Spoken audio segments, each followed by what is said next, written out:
In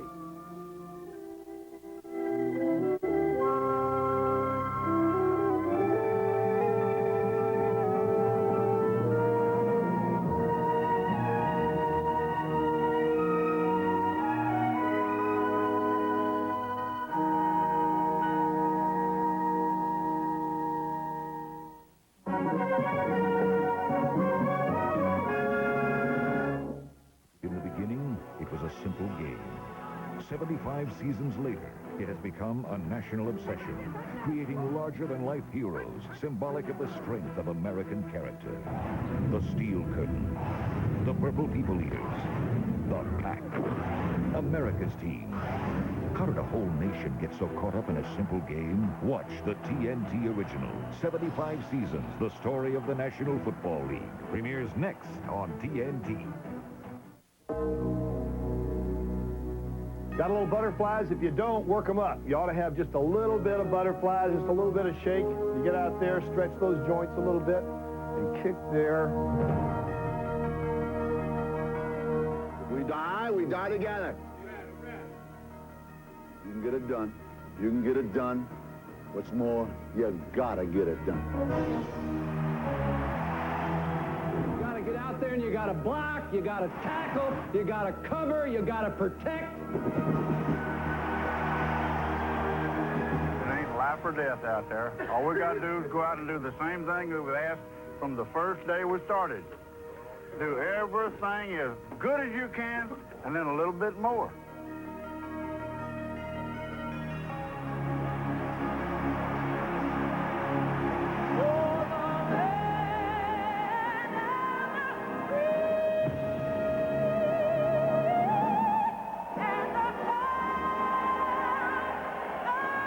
As the NFL begins its 75th season, there remains only one living link to the league's earliest days. Arda Bowser was born in 1899 and played with the Canton Bulldogs during the first NFL season. Bowser played every minute of every game at fullback and linebacker for a team that won the league championship. But during the 1920s, college football was king, and the so-called postgraduate game was looked upon as a perversion of the amateur ideal. Still, the strapping young man from Bucknell saw nothing wrong with making the most of his assets. Well, I was 6'3", and my weight stripped at the beginning of the season was 200.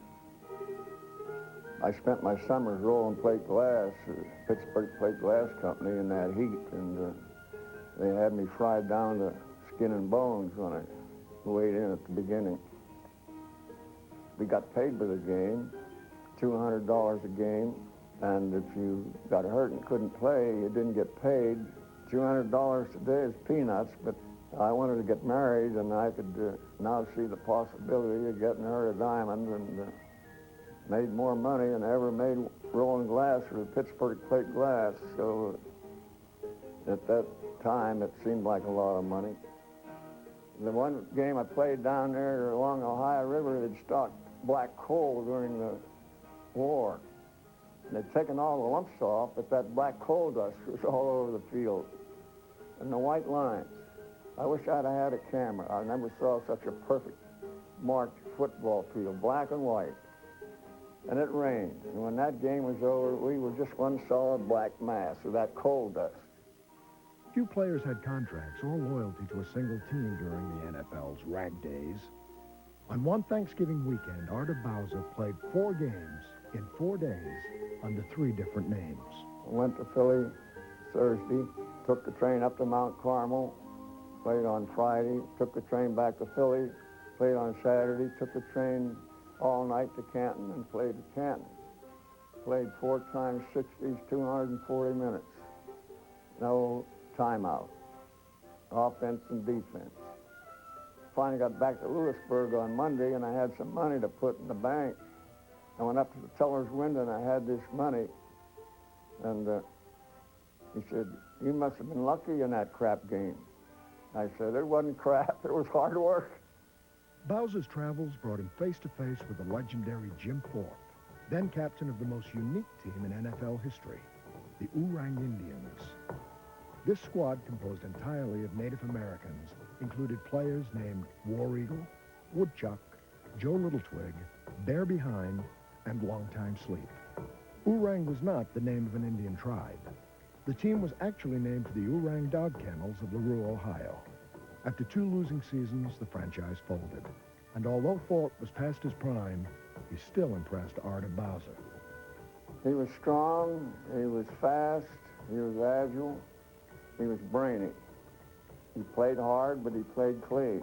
I never heard a bad word against Thorpe.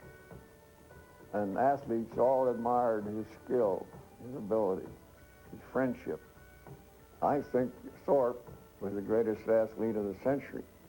I don't think they're going to have anybody who excel Thorpe in my short lifetime anyway. Greatest all-around athlete America has ever produced. Ladies and gentlemen, Jim Thorpe, All-American.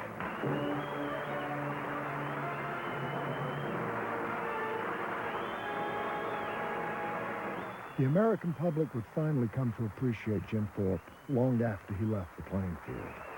How about it? As an athlete, I'm grateful for the strength God gave me. And as an American, I'm grateful for the opportunity our great country and wonderful country has given me. So always play fair, play hard and play square, 'cause that's the all-American way. Although Thorpe did become an American icon, it was another football hero who first brought the pro game into the national spotlight.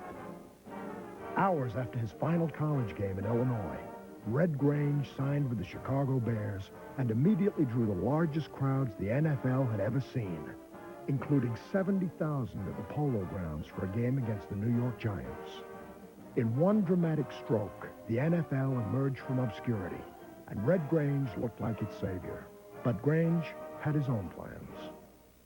Grange really made people aware of pro football for the first time. The following year, he came into the meeting in February. He had a manager, maybe the first agent, C.C. Powell, Cash and Carry Powell, they called him. The idea was that Grange wanted to set up his own franchise in New York. Well, there already was the New York Giants in New York. Tim Mara, who was the owner of the Giants, put his foot down and said no. Well, then Powell and Grange went out and created their own league, the American Football League, in 1926. But it was really kind of a crucial moment because it was a question of whether pro football would be run by the star system, so to speak, or the franchise team concept. But in the long run, the NFL survived and the American Football League didn't. Grange had led a revolt and failed. Later, he drifted back into the NFL, but the spark he had given to the league during his first season had faded. Pro football was once again unloved and unnoticed. I remember my first trip to Washington, D.C. Senator McKinley called George Hallis and myself and invited us to go to the White House and meet President Coolidge. And I remember President Coolidge greeting us, and the senator introduced us as George Hallis and Red Grange with the Chicago Bears. And I remember President Calvin Coolidge's remark. He said, "Young men, I'm glad to know you." He said, "I always like animal acts." In the 30s, America and pro football were in a depression. Like faceless men looking for handouts in empty stadiums, some of the most talented players in NFL history labored in anonymity. The Packers' Don Hudson caught 99 touchdown passes, a career record that stood for 44 years. Drops back to his own goal, flings the pigskin skyward, and just look at that thing travel, 67 yards. Don Hudson takes it in stride and gallops unmolested for a touchdown. A 92-yard advance, the most beautiful play in many a season. As a college star at TCU, Sammy Baugh was already football's greatest passer. So when he was drafted by the Washington Redskins, it seemed like a step down for Slingin' Sam. Didn't know one thing about it. I didn't even know how many damn teams they had in pro football. We never heard anything about pro football in those days. I could throw from any position. I did it on my own. No one told me to do it. If I'm playing for somebody who never has thrown the goddamn ball, he can't improve me a hell of a lot. You know what I'm talking about? Sammy Baugh was a superstar quarterback long before the league had superstars. He can't help but feel that he was born 40 years too soon. I just love it. I do. I love football. And I like it the way it is today. I wish I was playing today. Man, I like it.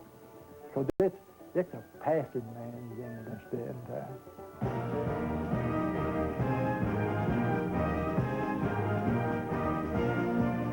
Featuring some of the most gifted and renowned athletes in the world, the National Football League has become America's most popular spectator sport.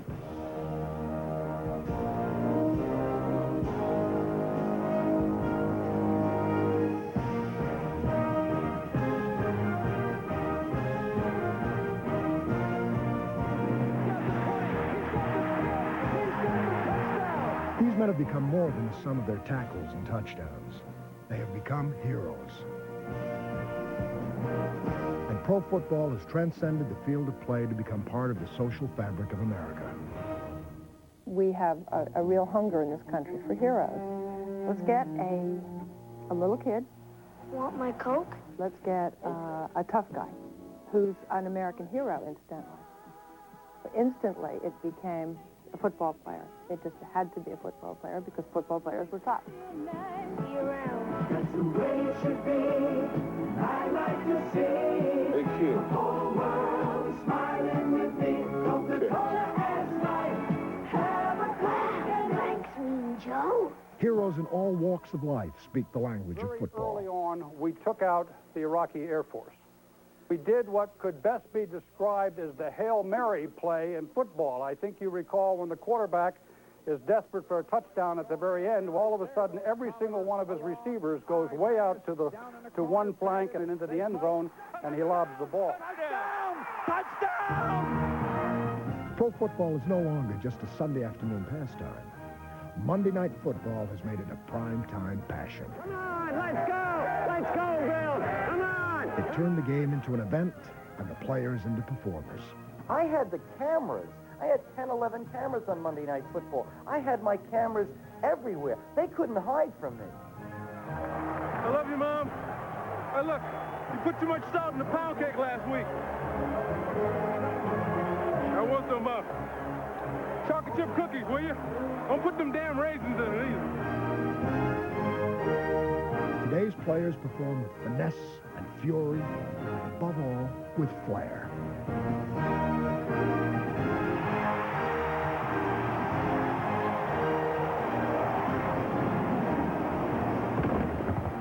The NFL now boasts the ultimate sports spectacle, the Super Bowl, which has produced 7 of the 10 highest-rated programs in television history.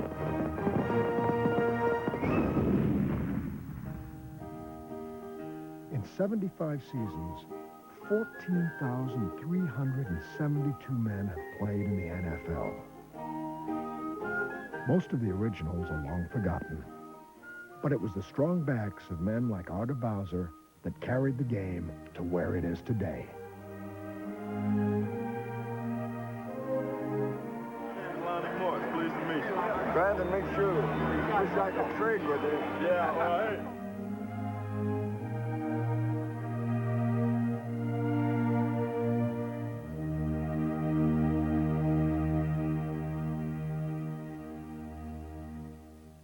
Ahead on 75 seasons, Joe Montana's secret about the catch. 75 seasons, the complete story of the NFL is brought to you by Castrol GTX, engineered for today's smaller cars, and by Cadillac, creating a higher standard. As your engine revs higher, the oil inside creates a hydrodynamic wedge, a protective layer that builds up and keeps engine parts separated. But as your oil's viscosity breaks down, so can the wedge. That's why Castrol GTX provides maximum protection against viscosity and thermal breakdown. Because if your viscosity breaks down, what's next? Castrol GTX, engineered for greater protection against breakdown. Now, get a free officially licensed NFL team shirt when you buy a case of Castrol GTX. He has no clients, no conferences, no appointments, no schedules. For contemporary man, that kind of freedom is found in a different form. El Dorado. With the North Star system by Cadillac. What you see here is a busy business traveler paying his phone bill. That's because he's staying at Courtyard by Marriott, where when you apply for a new AT&T corporate calling card, you'll be sent a certificate worth $10 of AT&T long-distance calls. So when you stay at Courtyard, you'll not only be refreshed for the next business day, you'll feel pretty good at the end of the month, too. For details or reservations, call Courtyard at 800-321-2211. Sunday night, Montana makes tracks to the sunny south, and the Falcons want to know if Joe's ready for a little southern hospitality. The Chiefs, the Falcons, Sunday at 8 Eastern, right after the stadium show at 7:30 on TNT. The whole night of our favorite detective movies begins with James Garner as Marlowe. Thursday night at 8 on TNT.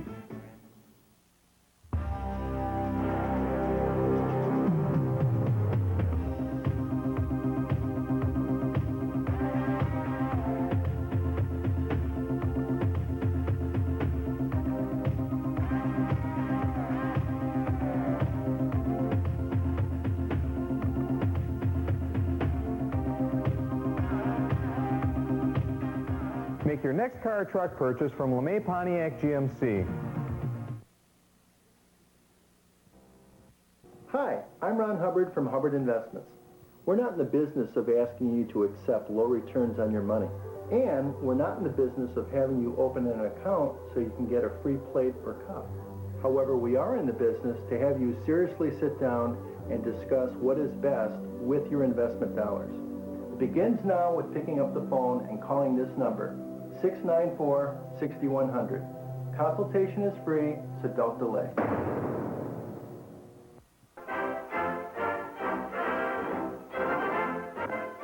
And now, the president of the National Football League, Mr. Carl L. Stork.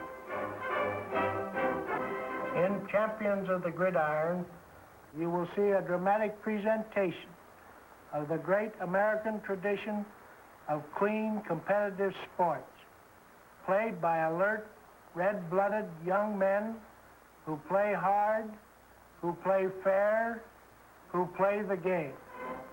In the early days, the pro game tried to overcome the stigma of being college football's bastard son. Football is a hard, vigorous, thrilling, and safe game. Safe when the players are in fighting trim, properly trained, and well-nourished. The rugged bodies and fine physical and mental strength of these postgraduate players is an example to other players of all ages everywhere. Then from among the NFL's founding fathers arose a Papa Bear, George Stanley Hallis. He helped create the league in 1920 and coached his Chicago Bears to championships at age 26 and age 68. And it was his passion for professional football that sired a national obsession. Look, Hallis said, you can have a session with your girlfriend. What's that last you, 20 minutes? But a win in the National Football League's a thrill that lasts a whole week. And what a thrill. George, when I met him, was his own press agent for the Bears. He did his own coaching. He played right end. He signed the players. He did his own scouting. He ran the concessions. He was the guy that looked out for the police and everything at Wrigley Field. He was a one-man gag. Never will forget the time we were having a little trouble holding on to the ball. So he came in and he asked for a football. So I don't know if it was me or somebody that ran up to get it and came back, and he said, this is the way you hold it. Let's see the way you carry that ball. Yeah. That's right. As long as you get in that, they can't knock that thing. That's the most important thing right there. We had a fullback by the name of Decady, and he just set a record of 13 fumbles. I showed him this the next season. He didn't have one. For the 1940 NFL championship game against the Washington Redskins, he and Stanford coach Clark Shaughnessy designed the first truly modern offense, the T formation with a man in motion. Just 3 weeks before, a controversial call had helped give Washington a win over the Bears. And the lesson Hallis taught Redskins owner George Preston Marshall after that game would become just as much a part of the modern NFL. How to work the media. Marshall ran the Bears down something fierce after that goddamn game. He called them a bunch of crybabies and all this damn stuff, you know. Well, if you want to get your team beat, you just start calling things like that, you know. George Harris, being the great psychologist that he was, he took that newspaper and hung it up right in the dressing room, and he said, here it is. This is what the Redskins and the owners think about you. Is my opinion of you is that you're the greatest football team in America. You got to prove it to yourself, prove it to your family, and prove it to the fans of America. That pumped them up higher than oh shit, they were high for the ball game, and we were deader than hell for that ball game. It was the first game ever broadcast nationally on the radio. But the Bears' new offense was the more impressive innovation. You could turn off a radio. Your game plan doesn't include 28-0 in the first quarter. I goddamn guarantee you that no game plan is planned that way, so our game plan was out the goddamn window. With 73-0, Hallis's Bears set a standard of greatness for professional football and made the postgraduate game more than something ex-college players did just for the money. And you know, we won 4 world championships in 6 years, and the thing that was devastating was that the war broke us up. If it wasn't for the war and all the boys going in the service, and I went in the service for 2 years, all of us were in our early 20s. The monsters of the Midway, they were rough, they were tough, they were mean, and they were cruel, but they were so wonderful. They were such marvelous. I'm just sorry that a lot of them, unfortunately, passed away. But believe me, there isn't a day or a month that passes where you don't think of that team and the boys on the team and what they meant to you and what you meant to them. Sid Luckman received a letter from George Halas that the Papa Bear wrote from his deathbed in 1983. My dear Sid, I love you with all my heart. And I said this to you last night as I kissed you. I realized 44 wonderful years of knowing you was summed up by 7 words. My boy, my pride in you has no bounds. Remember our word now. Every time I said it to you, you brought me another championship. You were the luster of my life that was never tarnished. God bless you and keep you, my son. I love you with all of my heart, George Halas.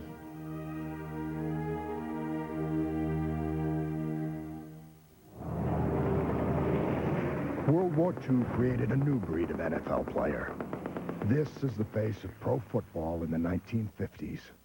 It is the face of Chuck Bednarik.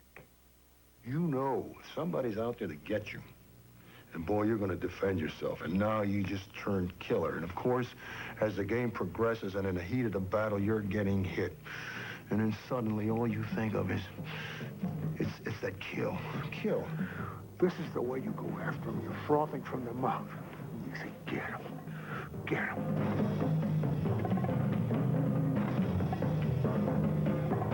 A first-generation son of Slovakian immigrants, Concrete Charlie had hands hardened by war.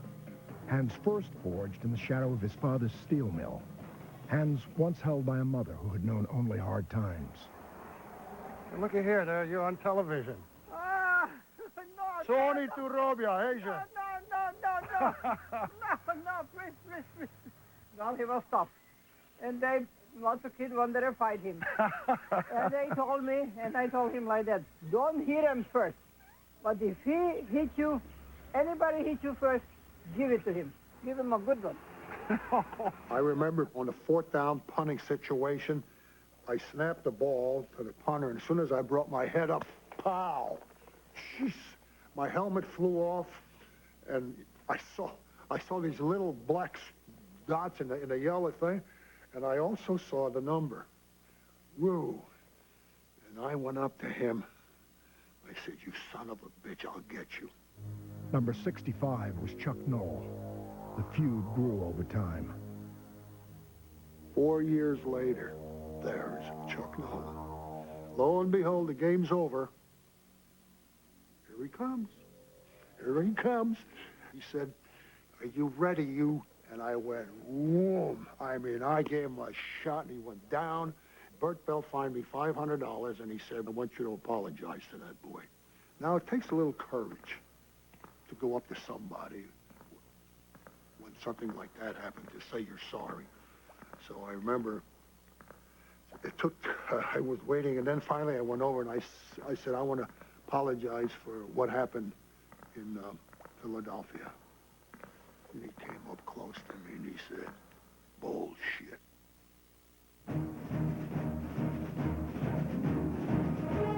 No face masks, no holds barred. And they never called a holding penalty for holding a grudge.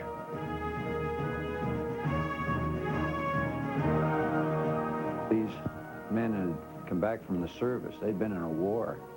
This was a picnic after what they'd been through, and it was a real competitive, tough proposition.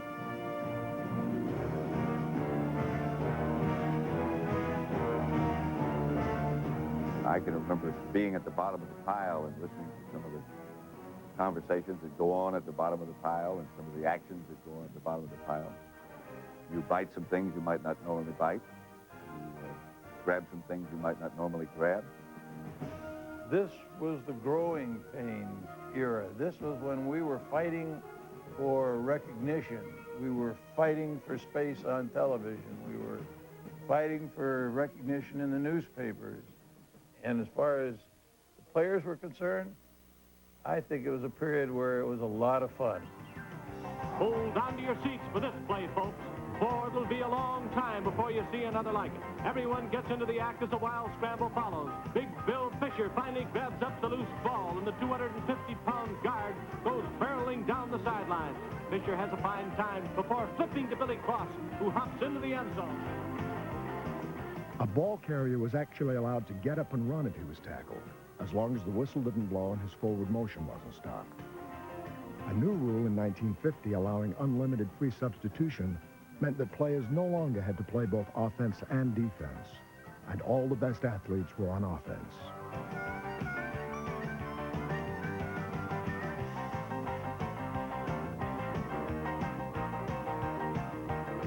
Of Hugh McElhenney, number 39 of the San Francisco 49ers, they said he ran like little boys do in their wildest dreams.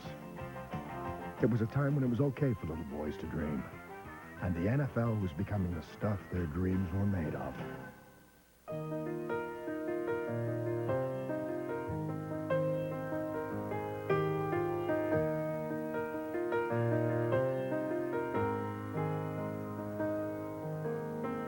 We'd wait and watch the players come out. And I remember the guy that we used to like to see come out because he would be Leo Namalini, because we'd all say, hey, Leo, hey, you look like a big old lion. And he, right across the street from Keys, was this little dinky little ice cream shop. And we're in there, and Jim Brown came in. We were all just blown away. There's Jim Brown, and I remember saying to him, because I was like the leader of my group, man, you ain't so tough. I'm going to break all your records one day. The intimacy between the fans and the game turned star players into local heroes. And it would be in the city of Baltimore that the fans' passion for the pros finally reached a level only the colleges had known. Baltimore didn't really have a college or a university that it could adopt, so that when they had a chance to embrace a pro football team, it was their alma mater. It was the working man's alma mater. Baltimore personalized pro football. You know, Elise's mother is very upset with Eddie. You see, they picked out this yellow and white motif for the wedding, you know, like we did. Napkins, tablecloths, bridesmaids, maid of honor, whole bit. Anyway, Eddie objected. He wanted blue and white. Colt's colors. Refused to give it. So? Well, you know how stubborn Eddie is. Could have been worse. Could have been black and gold, Steelers colors.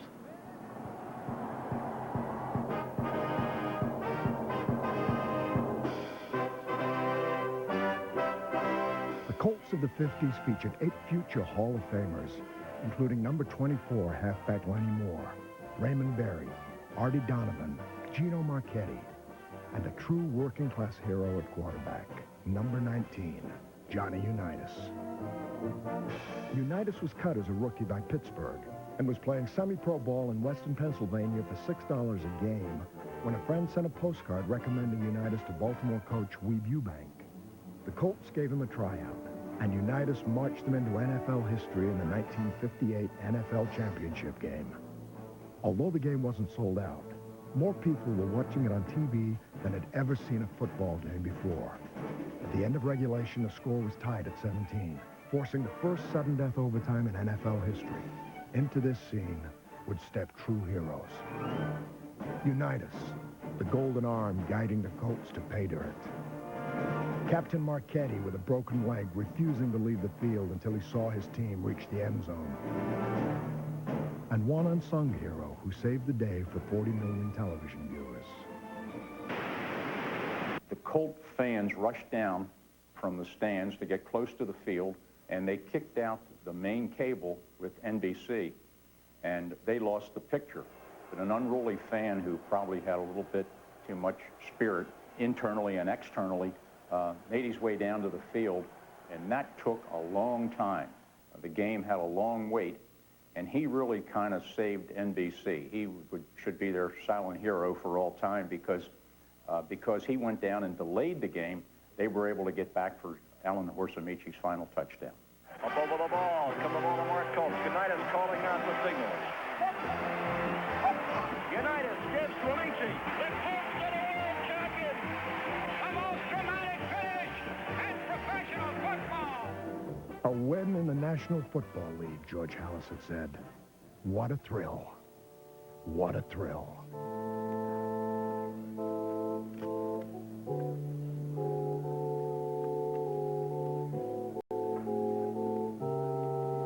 What is it, music?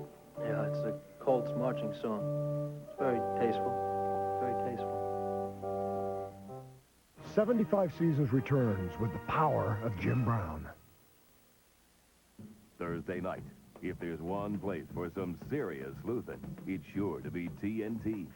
Just a cat looking for a connection. A whole night of our favorite detectives begins with James Garner as Marlowe. Thursday night at 8 on TNT. Asphalt. Gravel.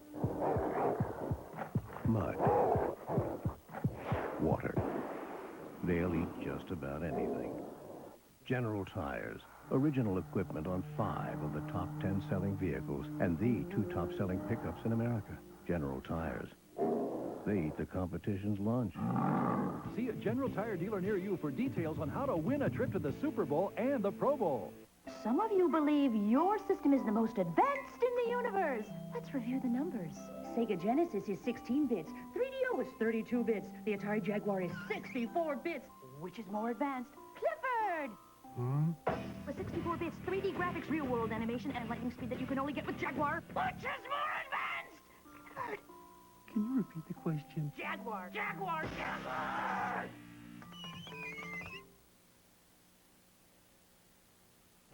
As your engine revs higher, the oil inside creates a hydrodynamic wedge, a protective layer that builds up and keeps engine parts separated. But as your oil's viscosity breaks down, so can the wedge. That's why Castrol GTX provides maximum protection against viscosity and thermal breakdown. Because if your viscosity breaks down, what's next?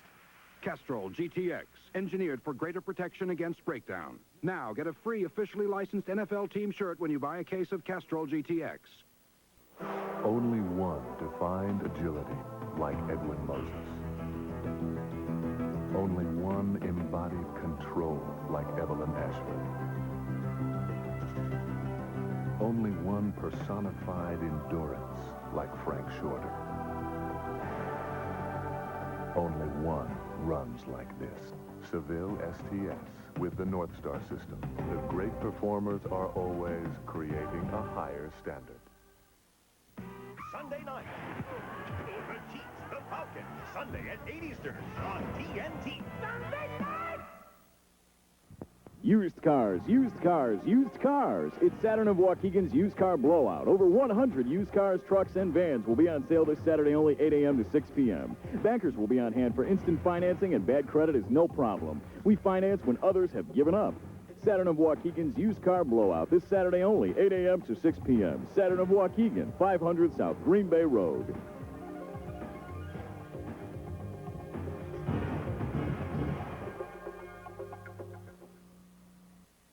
The tradition that began back in 1950 has grown into the Italian grocery, deli, and liquor store that people travel from miles around to shop, Chinuta's.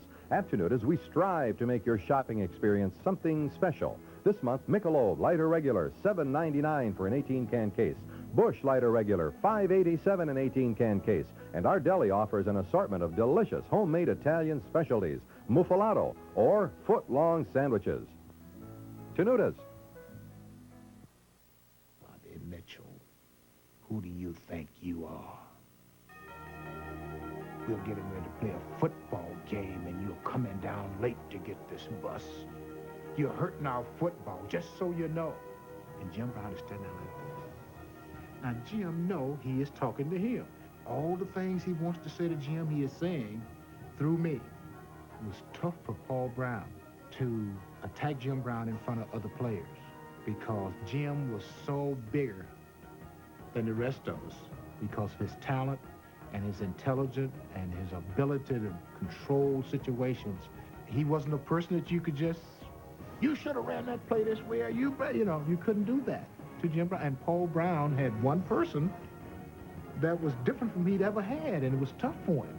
Individual self-expression versus organizational discipline. As the NFL was coming of age in the late 50s and early 60s, this conflict was symbolized by the struggle between Jim Brown, the era's greatest player, and Paul Brown, the era's greatest coach.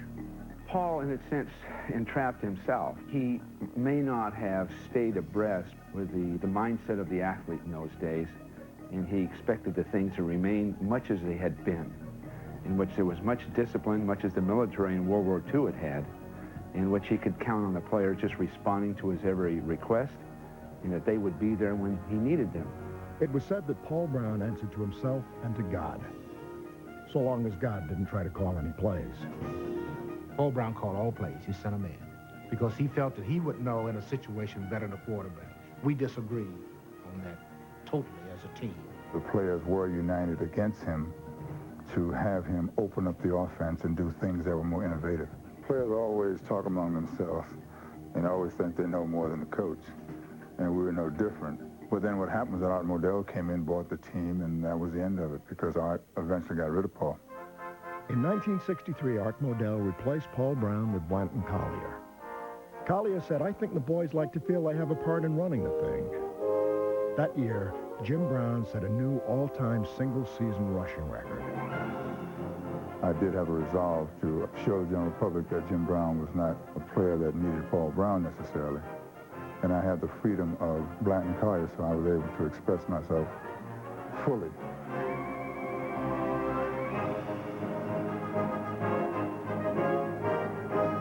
You gang tackled him, you did everything, give him extracurriculars. He'd get up slow, look at you, and walk back to that huddle and wouldn't say a word. Just come at you again and again. You just say, what the hell? What's wrong with this guy? For heaven's sake, when is he going to stop carrying the ball? How much more can he take? Greatest run that I ever saw, Jim Brown went left and he came back right and he came back left, and our guys kept hitting him and they kept falling off. He bounced back and he scored. And I'm on the sideline and I just have never seen anything like this, and I'm saying, wow, God. And then I realized that I was on the wrong side of this deal. Until you lined up next to this guy and watched him time after time make it come out all right for the Cleveland Browns, you can't fully respect how good he was. If we had the capabilities today to show him from 15 different angles, people would say that was not a human. Jim Brown ushered in an era in which self-expression flowered and the black athlete flourished. Give me 18 inches of daylight. That's all I need. Gale Sayers created new ways to move the football and created the need for new vocabulary to describe it. Gale planted the foot and went through these people, and I thought I saw him an amoeba-like, or paramecium, split into two things, and The defensive people went at the wrong one. The language Sayers spoke on the field was uniquely his own. But when individual self-expression resonates from a cultural base, it can become universal. In the 60s, a New York Giant wide receiver named Homer Jones gave self-expression an entirely new dimension. Homer Jones spiked the ball. You have a situation where a black individual has paid the price and has achieved success. But when that success is achieved, they find that the vehicles of expressing how they feel about that are insufficient. And so they begin to innovate.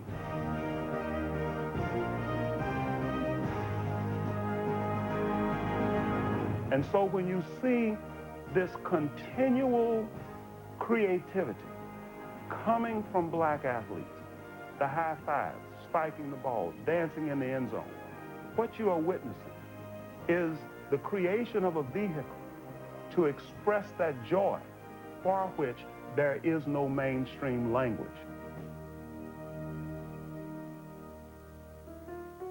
The joy black athletes can express today is born of a struggle that began 75 seasons ago with an Akron pros end named Paul Robeson and Fritz Pollard, a black man who was Akron's star runner and head coach in 1921. The color line was drawn in 1934. Let's face it, it was depression, and the first people that always suffer during a depression are minorities. Rather than bear the criticism from the white fans that, my gosh, this black guy's taking a white man's job, they simply ended it. The NFL remained all white until 1946, when Kenny Washington joined the Los Angeles Rams. Washington, who coincidentally had been Jackie Robinson's roommate at UCLA, lasted only 3 years in the league because of knee injuries. Unlike his performance in an obscure Hollywood production, Kenny Washington played just a cameo role in NFL history. Does this mean another operation on my knee, Mr. Lenahan? That's it, Benny. Too bad I'm not an automobile. Then all we have to do is put on a new wheel. Yeah. Washington quietly bore the burden of reintegrating professional sports with his roommate, Woody Strode. When they got to New York and those places, they said, you can't live with the team. So it was awkward to be not wanted, you understand? I told people, if I had to integrate heaven, I don't want to go. Washington and Strode were followed by the likes of number 35, John Henry Johnson, and Tank Younger. But since pro football had yet to achieve national prominence, the black athlete's struggle for acceptance in the NFL went unheralded. In the nation's capital, Redskins owner George Preston Marshall would make segregation's last stand. He used to call me to go to Kiwanis Club or Lions Club or something at noon. Somebody would every damn time I ever went, someone would ask this same question. Mr. Marshall, when are we going to have some black football players here?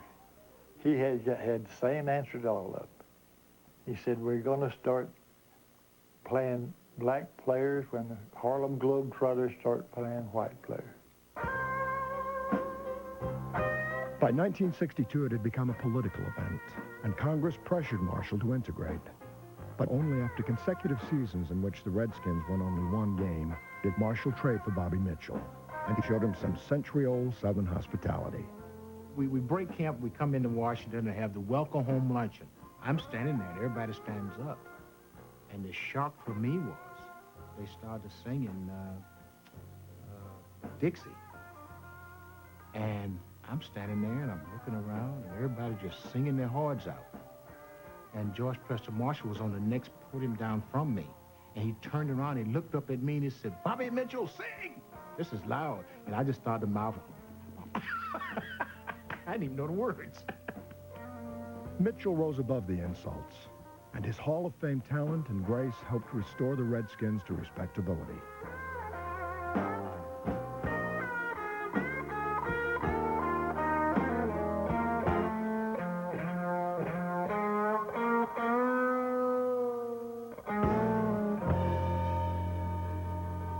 The rise of the black athlete in modern pro football was originally set in motion back in 1946. The Cleveland Browns featured future Hall of Famers Bill Willis and number 76 Marion Motley. They were the first black athletes to play leading roles in a championship offense, an offense designed by none other than Paul Brown, the man who virtually invented the modern game. Brown was the first to fully utilize coaches in the press box, the first to call every play from the sideline. He set the trend, emphasizing speed in the long pass, and invented the most basic method of protecting the quarterback. He brought in the modern pass blocking concepts, and that was very significant, because if you look at some of those old systems, they were completing 35% of their passes. Pass blocking schemes were out of whack. They didn't have a clue. Here comes Paul Brown with the cup system. He had everybody turning out, and it was so simple that you wonder why nobody thought of it before, but they just didn't. And so he had Graham throwing out of that cup.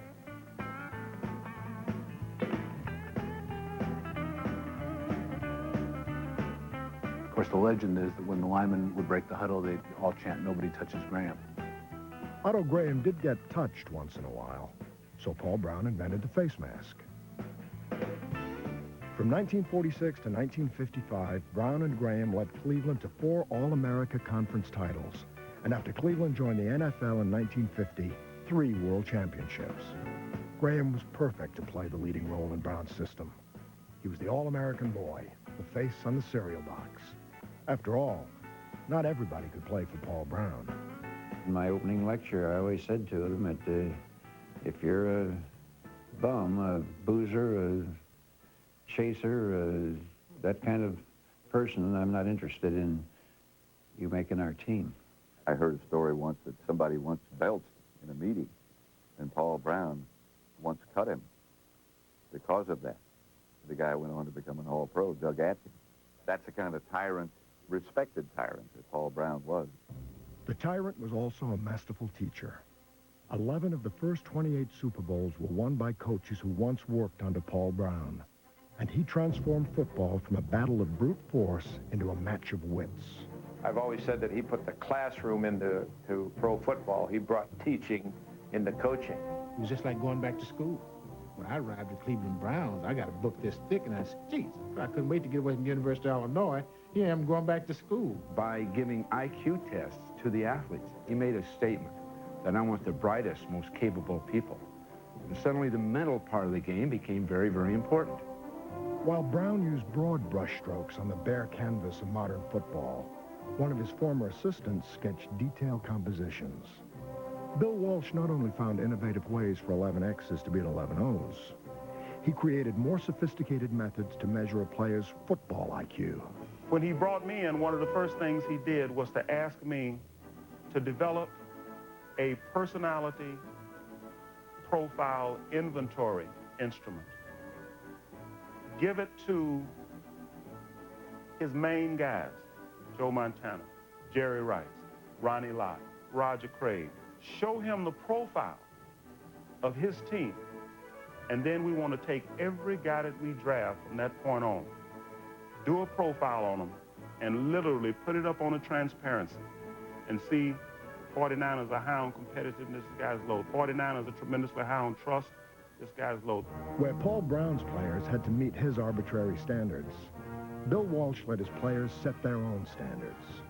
And throughout the 1980s, those standards were raised to new heights. He's out of the 20, breaks loose again, he's to the 10, 5, touchdown 49ers! What a spectacular run by Roger Craig! We had chances to express ourselves. He allowed guys to be creative. I think that's the reason Joe was able to be the quarterback that he's been over the years. He kind of encouraged Joe to make things happen. He could have definitely held back on that. He could have definitely kind of said, look, I don't want you to go to that extreme. And maybe Joe doesn't make that throw to Dwight Clark. But I think that the reason he throws that ball is because he gave him a little freedom. He has the ball. Montana rolling out the right, looking toward the end zone, throwing under pressure, throws his pass. Caught by Clark. Clark got a touchdown. Dwight Clark has it. It's a touchdown for the 49ers. Perhaps this game-winning play, which in its original design was a Paul Brown play from the 50s, best illustrates how Walsh was able to combine the discipline he learned from Brown with the self-expression he granted his players. We were very disciplined in what we did, and we were willing to take calculated risks, and we brought contingency football to the forefront. When I say that, I mean we practiced and prepared for every possible contingency that could develop in a game. Dwight is actually the second receiver. And it was funny because earlier in the year, Bill had us doing this thing where we're throwing the ball, you know, up to Dwight in the back of the end zone while you're running. And we're sitting there going, come on, you know? I mean, this is something that just happens, you know? You don't practice it. When you got to throw the ball back to that guy, you throw it up and it's thrown away, or he catches it or nobody does. It's basically what he was teaching us, and that's hard to practice. And sure enough, it came into play later in the year. Bill Walsh took what he got from Paul Brown in terms of organizational discipline and put with it his innate, almost intuitive understanding of men and the relationships and bonding and chemistry processes that go on between them. Bill understood that unless the guys in a football organization care about each other at the level of family, that the organizational level inevitably will fail. When you see a championship team, it's not so much the coach at some point. At some point, the coach has turned the team over to the team itself. The team demand and expect of each other. In a sense, develop the atmosphere. They can't let each other down. We know we're the best team. Let's just go out and prove it today. We got to play hard, play within your limits. Let's go out and kick some out. I think the closeness of our teams really showed up in the way that we played. Being able to want to play not just for yourself, but not to let the guy standing next to you down. That closeness that he brought to it and emphasized throughout the years really was a good part of the success. The greatest accomplishment in the world is not by yourself. It's when you do something with other people. 39 seconds remain. Montana at quarterback. Back to throw Montana. Steps up, throws.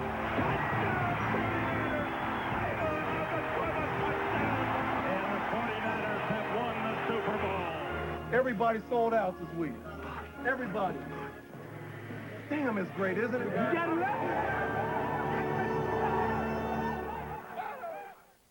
Broadway Joe and Super Bowl III, when 75 seasons continues. Sunday night, Montana makes tracks to the sunny south, and the Falcons want to know if Joe's ready for a little southern hospitality. The Chiefs, the Falcons, Sunday at 8 Eastern, right after the stadium show at 7:30 on TNT. When I got Dave a new electric shaver, I didn't know if he'd like it. But I shouldn't have worried, because I selected the Wall Custom Shave System. Wall gives you a choice: sensitive, close, or super close. First, Dave tried the sensitive foil. He liked it. Then he used the close foil. Smooth.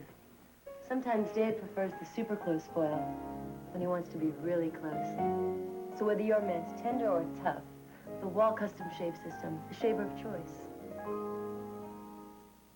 At Pep Boys, we'll fit this Ford Taurus with a top-quality Niapco half shaft for about $191.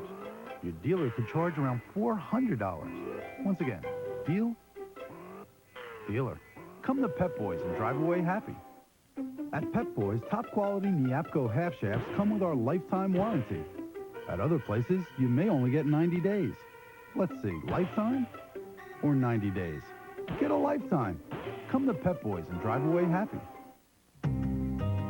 It's twilight. Sunroof's open.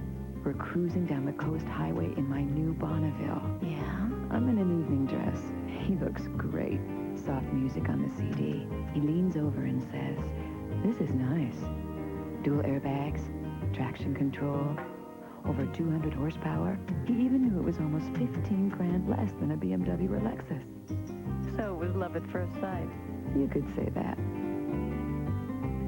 Every day, we all find a way. A promise made, a promise kept, giving it our best. Napa, we're the most complete source for auto parts. And all Napa parts are backed by a nationwide warranty program. No wonder more Americans trust Napa to keep their vehicles running. We keep America running. We keep America running. passionate alien life forms, huge chickens, and virile men. 4 incredible journeys, Saturday at 8 on TNT's Monster Vision.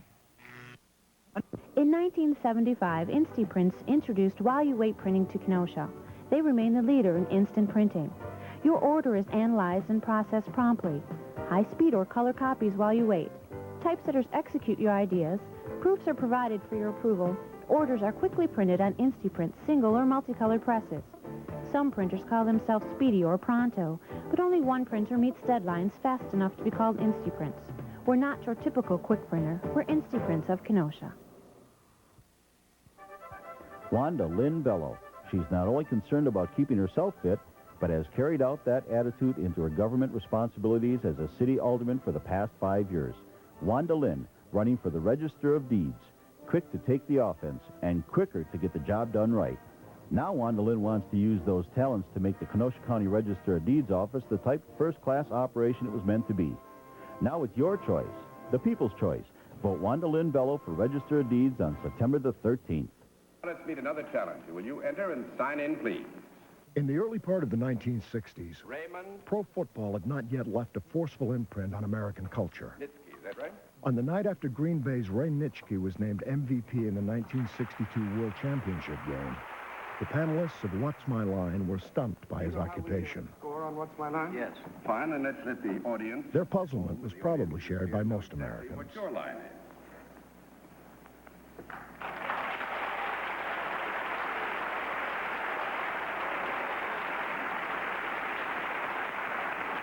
All right, panel, we can tell you that our guest is salaried and deals in a service. And let's begin the general questioning with Dorothy Kilgallen. Mr. Mitski, are you connected with the government? No. That's 1 down and 9 to go. But after 1962, pro football's forward march on the cultural landscape was swift and triumphant.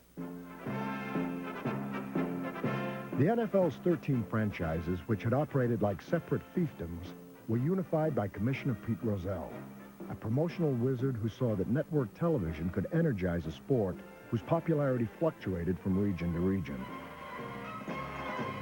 Rozelle's vision, and the eye of the TV camera, made pro football a national phenomenon and put a sharper focus on the men who played it.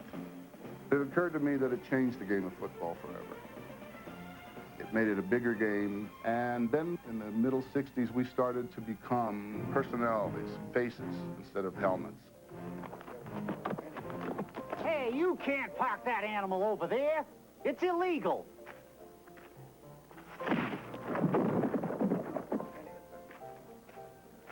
Mongo love candy. Mongo like candy.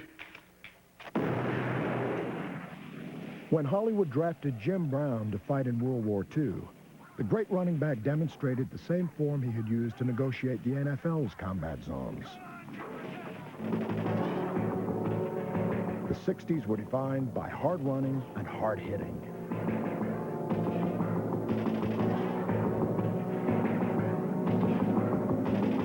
It was a decade dominated by hot-tempered, hairy-knuckled hulks like Pittsburgh linebacker Bill Saul. That 24 is a little... Let's wrap him. Ow! Bruising hits and bone-jarring tackles thrilled the public and fascinated the media. The NFL's warriors were compared to knights and gladiators, and the league's battles took on a mythic quality that was even appropriated by the movies. When the image of a bloody, beaten Y.A. Tittle was reenacted by Charlton Heston, the man who had portrayed Moses and Michelangelo, art imitated life. But it was the other way around for the greatest middle linebacker to ever play the game. I don't go to the movies too often, but one particular movie that stands out in mind was with Betty Davis. I think it was Hush Hush Sweet Charlotte. Charlotte? I got a kind of a charge when that head come rolling down the stairs. I kind of like to sit there and watch it and see things happen and maybe project those things happening on a football field and not to me.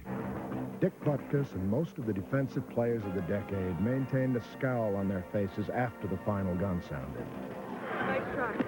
Thank you. Thank you. We're not allowed, boys. We're not allowed. Don't bug me. But the Rams' front four kept a song in their hearts. Well, put them all together, and here at Cintiq, we've affectionately dubbed them the Fearsome Foursome. And I was hoping maybe we could persuade you gentlemen to do one more song for us, Rosie. How about that? Thank you. Here we go. Up and at 'em. Show called Shindig asked us to be on it. And that's when we found out we had a problem because Merlin had no rhythm. Merlin Olsen had no rhythm, and I mean none. And I mean, you know, he had on these high-watered pants, and we had to redress him, and, you know, we'd rock this way, he'd go the other way, and we couldn't do our temptation routines because Merlin couldn't keep up. You know, they said that about white guys, you know, no rhythm. While pro football never cracked America's top 40, it did climb atop the bestseller charts. My book was about entering this strange world of football players and seeing it from the inside. People really, truly were interested in this new game that had sort of burst from the frontier of their consciousness. Vince Lombardi once told me that it would never have crossed his mind to have anybody like me join that team. He thought it was the most outrageous idea. But you know, George, we carry 4 quarterbacks now. And to ask us to carry 5, I think that would be a real headache. I just don't think it will work.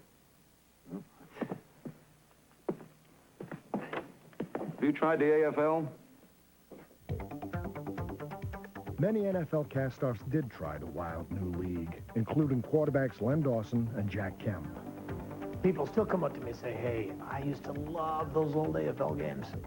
The games were fun, thanks to the coaching and thanks to the entrepreneurial newness of the league. And the risk that it was, they had to make it interesting, and it was wide open.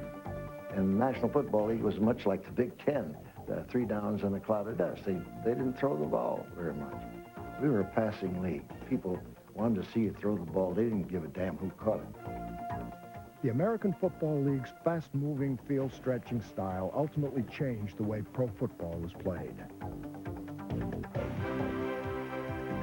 But initially, the emphasis on passing was less a strategic ploy than a marketing gimmick. To interest the fans, we had to put it up. It scored quicker. It rang that cash register, and that's what we were interested in. When the AFL was formed in 1960, cash registers rarely rang. New York's Titans were one of several franchises plagued by lousy facilities and low attendance. Their team hadn't caught on yet because they were fighting the Giants. And for the television, they'd push all the fans over in one section. So when they'd have the crowd shot, you wouldn't see an empty stadium. And they took it another step further. They played canned applause over the loudspeaker. At that time, the National Football League did not take the AFL very seriously. They thought the league would be here and then gone. Interestingly enough, it was that attitude that allowed the AFL to grow, because the result was that the AFL was signing the vast majority of the top college football players. As a coach, I used to go out on Saturday to watch college players. And I had gone that Saturday to watch Auburn play Alabama. And Sid Gilman said to me, what'd you see? And I said, I saw a guy who tips the field. He says, what do you mean? I said, this son of a bitch plays like he's always going downhill. I mean, he's so good. He plays like he's going downhill. He said, who is it? I said, a kid Namath out of Pennsylvania.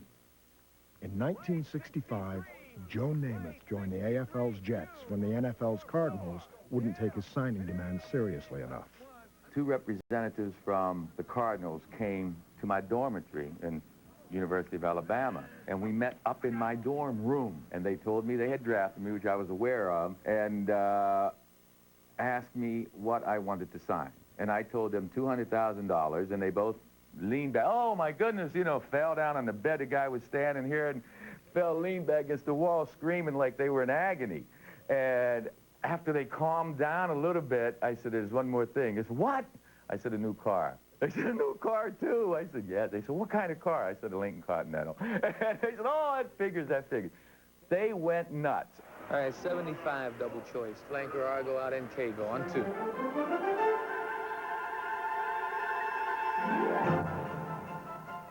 Heavily marketed by Jets owner Sonny Wilblin, the immensely gifted rookie enhanced the viability of the new league and helped effect a merger agreement with the NFL in 1966. Get points on the board, Joe! Points on the board! But Namath was a maverick, and to him, the NFL was strictly establishment. The NFL had great players, but everybody had to wear their hair the same style and wear, you know, behave the same. They didn't have the liberty to be themselves, I don't think. And Mr. Werblin allowed his team, especially me, to be myself. And it was in the Fishbowl in New York. You know, it was wonderful. Sometimes they talk about drinking and conniving around with ladies and stuff. And, you know, it seems almost un-American to me for a bachelor not to marry, you know, go around having a drink with a lady now and then. And why all of a sudden that's become an evil in me, I don't know. But some people don't like it. Well, you can't please everybody. I'm just trying to get along, you know, just trying to get by. Look at that shot. Contrary to NFL football, Sonny Werblin believed in the star system, in making movies and entertainment and filling the stands, putting people on the field that the fans could relate to or they wanted to come see special, the star system. When he would leave, say, San Diego Stadium or something like that, and here we are, we're on the road, we're the road team, 5,000 fans after a ball game would be out there just to see Joe Namath, to wave to him, to touch him, and the girls were screaming for him, and the cops that were surrounding him trying to give him protection, they told me they had never seen anything like that since the Beatles. There he was in New York, being this grand character that he was, and that ultimately made him a commercial vehicle, above and beyond his football skills, although that's what it was based on. Great athletes, particularly in that era, the biggest risk they could ever take is to try and change, because there is a certain amount of what they do that's almost magic. And Namath found that the magic was in being himself and putting himself out there and pushing the edge of that envelope. Namath was the first great commercial property out of football. Joe Namath in Beauty Mist pantyhose? Yes, we did it to prove that Beauty Mist can make any legs look like $1 million.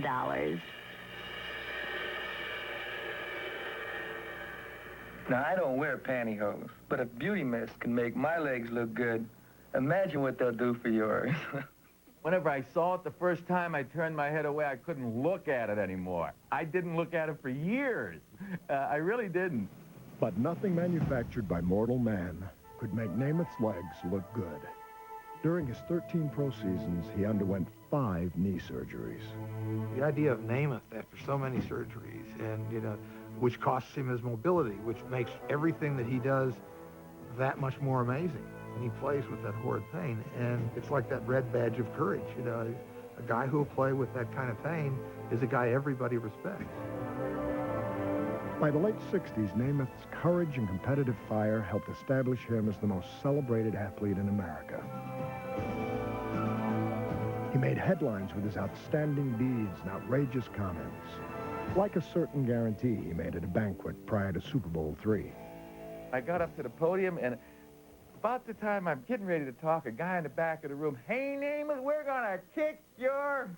You know what? I said, whoa, wait a minute. I said, I got news for you. We're going to win the game, I guarantee it. Our team wasn't getting respect, and that's how the guarantee came out. It was not planned, it wasn't premeditated, it was just anger and frustration, and I really believed we were going to win the game. The Jets entered the contest as 17-point underdogs, but game MVP Namath engineered one of the most shocking upsets in sports history.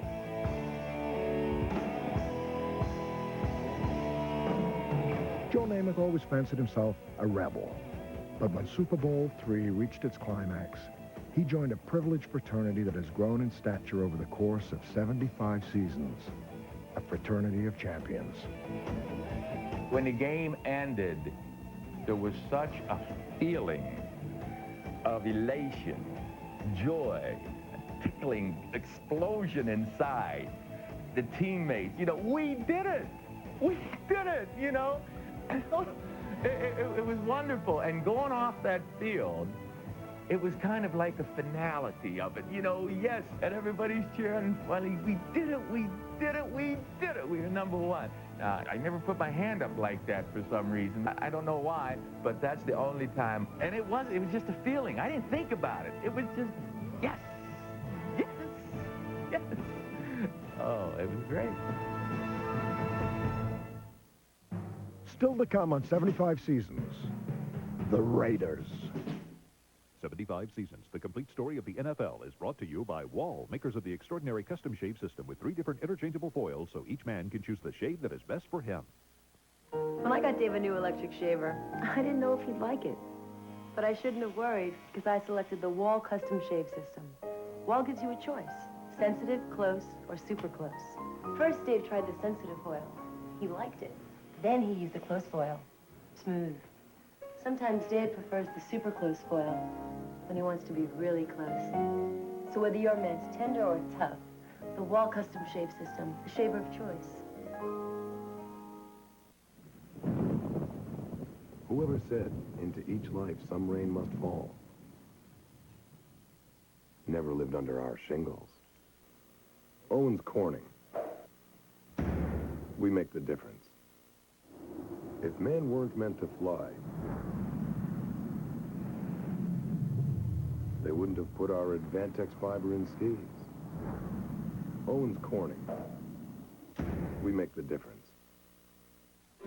Monroe Sensitrack, road sensing shocks and struts. Designed to give you extra control during a swerve. Extra control over rough roads.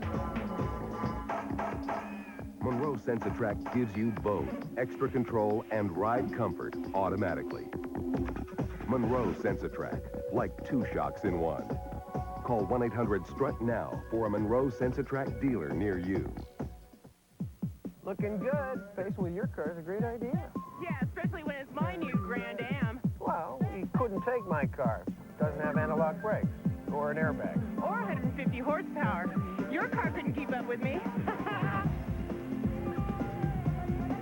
Man, this engine is really smooth. What? I said you're really starting to move. Hey, where are you? Sunday night, Montana makes tracks to the sunny south, and the Falcons want to know if Joe's ready for a little southern hospitality. The Chiefs, the Falcons, Sunday at 8 Eastern, right after the stadium show at 7:30 on TNT. The whole night of our favorite detective movies begins with James Garner as Marlowe. Thursday night at 8 on TNT. When Wisconsin weather is at its worst, count on TV6 meteorologist Vince Candela and the TV6 Storm Center. During severe weather, we'll do whatever it takes to keep you informed. Milwaukee's leading weather team. Storm Center news crews working around the clock. Proven severe weather tracking, where storms are and where they're heading. Lightning fast on-screen warnings and special reports. It's our promise. Count on TV6 meteorologist Vince Candela and the TV6 Storm Center. Repair your roof with Elastomeric roof coating from Menards. It forms a thick blanket of protection to seal leaky roofs. This flexible yet durable coating has a 7-year warranty, now $12.88 a gallon. Fill holes and stop drafts with great stuff, expanding foam sealant. It seals and insulates, helping you save energy all year. Now only $2.99 each. Weatherize your home for fall with help from Menards. Save big money at Menards. During the NFL's 75 seasons, the image of a champion has taken on many forms and many philosophies. Professional football has a maxim of take what they give you. We have always operated under a different philosophy of take what we want. Back is Plunkett. Time to throw. Deep to the end zone to Branch. It is caught by Branch. Touchdown Raiders. Holy Toledo. We were going deep, and you had to prove during the game that you could stop us.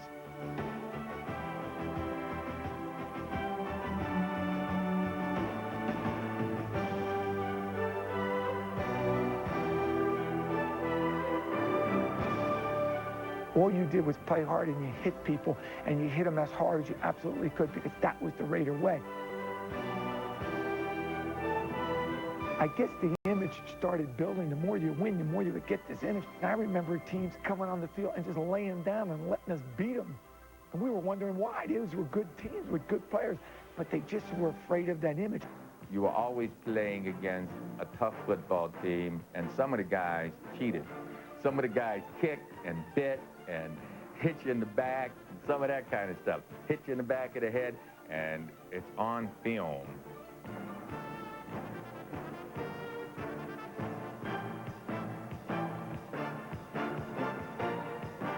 In their own way, the Raiders embodied an American ideal. They created a superpower by providing safe harbor for the wretched refuse of the NFL. I don't think most of these guys are outcasts. I just think they weren't understood. These guys were nothing but great athletes, but just need a little bit of love and needed to play football the way it was supposed to be played. Just go out there and play. Go out there and hit some people. Get rid of the rules, and you could be a great player with the Raiders. And I think that's why we were so good. Crockett giving to Allen, sending him wide left. He has to reverse his field, but he gets away for a moment. Comes back up to the 40, 45, 40. Cross 2 men at the 50, down to the 40, picking up a blocker, to the 20, to the 10, to the 5. Touchdown Raiders! For more than 30 years, the Raiders have lived by their own rules. They don't copy other teams. They don't even repeat themselves. What they do is win. Their tradition and their mystique are unlike any other in the history of the game. Oakland trails, 10 seconds left. Stabler back. Can he throw? He can't. The ball flipped forward is loose. A wild scramble. 2 seconds on the clock. Casper grabbing the ball. It is ruled a fumble. Casper has recovered in the end zone. The Oakland Raiders have scored on the most zany, unbelievable, absolutely impossible dream of a play. This one will be relived forever. There he is, fading, looking. He's under the gun. He throws. It is. He caught it.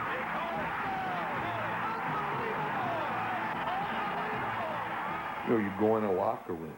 This is where George Blanda used to dress. This is where Willie Brown. Art Shell sat and dressed right here. Next to Gene Upshaw, sat and dressed right here.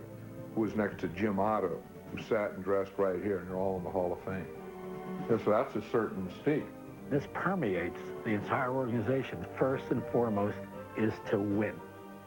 In a goal-oriented society like we are, our goal is so clear and so singular. It's win. Just win, baby.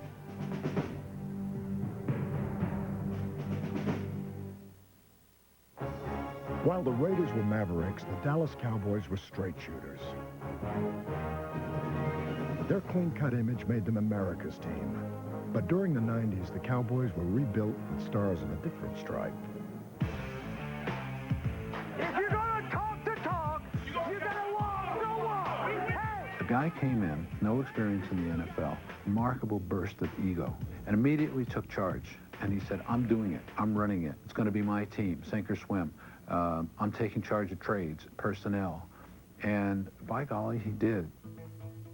Downside potential was huge. He could have been a laughingstock if everything fell apart. In just 4 years, Johnson and owner Jerry Jones got rid of the old Cowboy personnel and the old Cowboy image. Coming right, trying to outrun the coverage, makes a cut, gets it. Oh, he's still going. Oh, look at that. He's going to score. He's got the 5. It's a touchdown. Absolutely ridiculous. Showtime. The team came first. You know, we laughed about it. We said, hey, in the off-season, try to get as much money as you can get. Where are you headed? Super Bowl. Get in. The team has success. You know, there's glory for us all. While this team bore little resemblance to the squeaky clean Cowboys of yesteryear, they played with a commitment and pride that recaptured the glamour and glory of America's team. Here's Haley. Hit him and it's out in the air. Jimmy Jones intercepts and rolls in for a touchdown. And the turnovers are telling the story. How about this, Cowboys? Johnson was only the second coach in Cowboys history. The first one popped up back in 1960, inheriting an error-prone expansion team. Tom Landry was one of pro football's greatest tacticians, and he revolutionized the game on both sides of the ball.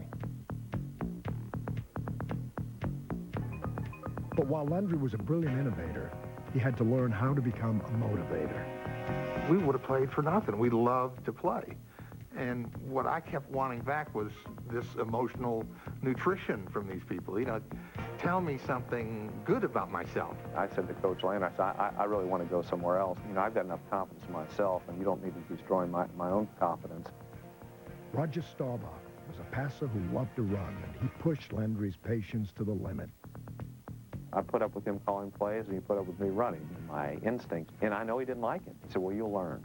Landry learned that championships could come from Staubach's instincts instead of the game plan.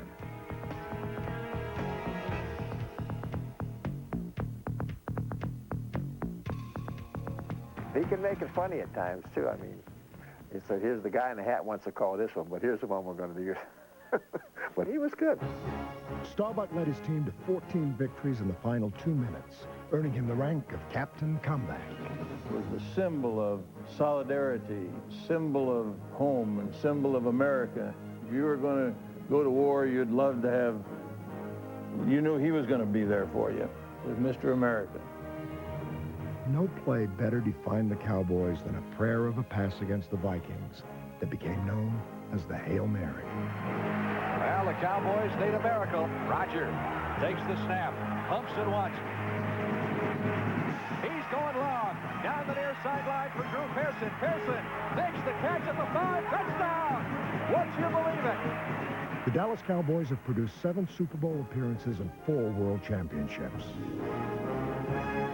They've been America's team because America loves a winner, regardless of who's in charge. I think Nixon did a lot of great things as President of the United States. I think Lombardi would have done more. Electing Vince Lombardi president would have only curtailed his power, because in Green Bay during the 1960s, his word was law. Lombardi, you could hear him over 100,000 people. Everybody grab it out there. Nobody tackling. Just grab it, everybody. Grab, grab, grab. He was like a drill sergeant in the Marines. I mean, you know, this little tyrant. I call him a little tyrant, because that's what he was. What the hell's going on in there? What the hell's going on out here? He would tell us many times, the greatest motivation in the world's fear, period. That's it. You know, if you're going to lose your job, you're afraid of losing your job, that'll motivate you. I'll tell you something, Leroy, you're not going to get your job back unless we get a better performance. He accepted no excuses. Pain, there was no pain. Lombardi's idea of an injury, if a bone wasn't sticking out of your leg, you weren't hurt. The Packers' game plans were basic, but Lombardi demanded perfect execution from his team on every play. We didn't run the sweep last Sunday worth a damn. We ran it poorly. That'll be the last time we run that play poorly. We're going to run this play all week long until we run it correctly. If you look at this play, what we're trying to get is a seal here and a seal here, and try to run this play in the alley.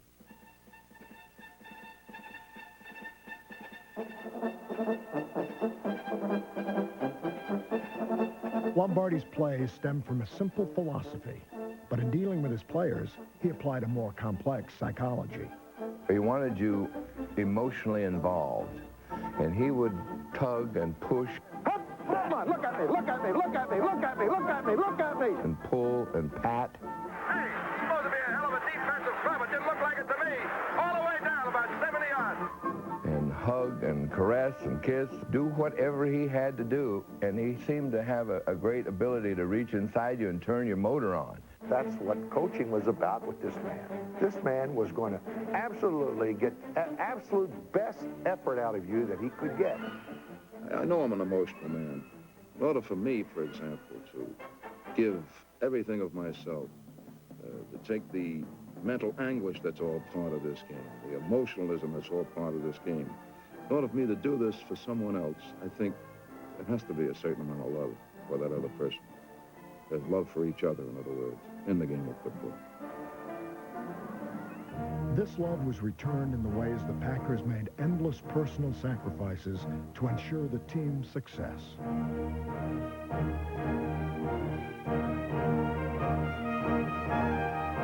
The Packers were different because they were the greatest team, underlined team in the history of pro football. I mean, the Packers were not a talented football team. I mean, when you look at them man for man, you'll find that they wasn't talented, but they had the machine. They had a machine that was grinding into their heads, and they worked together as a unit. I remember playing in a ball game with a 103 fever and the flu, and I played because I didn't want to let the team down. I didn't play because I wanted the money or because I was afraid to lose my job, but I didn't want to let the team down. Lombardi built a dynasty. The Packers won 5 NFL titles in 7 years.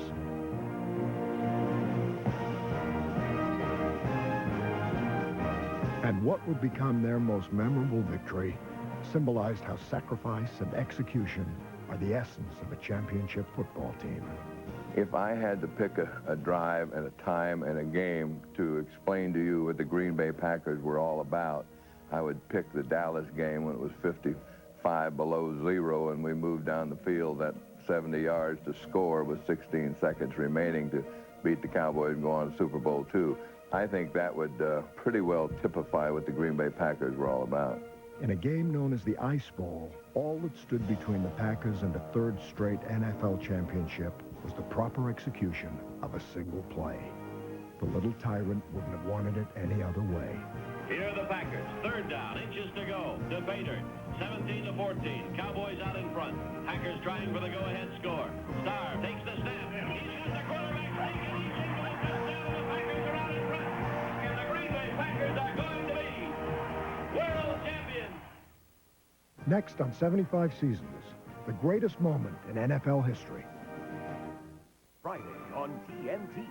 You know who I am, don't you? The original Maverick plots his way through 2 movies. James Garner as Brett Maverick, the lazy ace, followed by a man called Sledge. Friday at 8 Eastern on TNT. The car on the right was filled with Castrol Syntec, a synthetic oil, the other with conventional oil. They were then drained and started without oil to prove a point. You see, Syntec has a unique molecular structure that bonds to engine parts. Lab tests show it leaves a layer of protection far stronger than conventional oil. And if Syntec protects this well now, imagine if you leave it in. Castrol Syntec protects in ways other oils can't. Get a free officially licensed NFL team sweatshirt when you buy a 6-pack of Castrol Syntec. Every day, we all find a way. A promise made, a promise kept, giving it out there. Napa, we're the most complete source for auto parts. And all Napa parts are backed by a nationwide warranty program.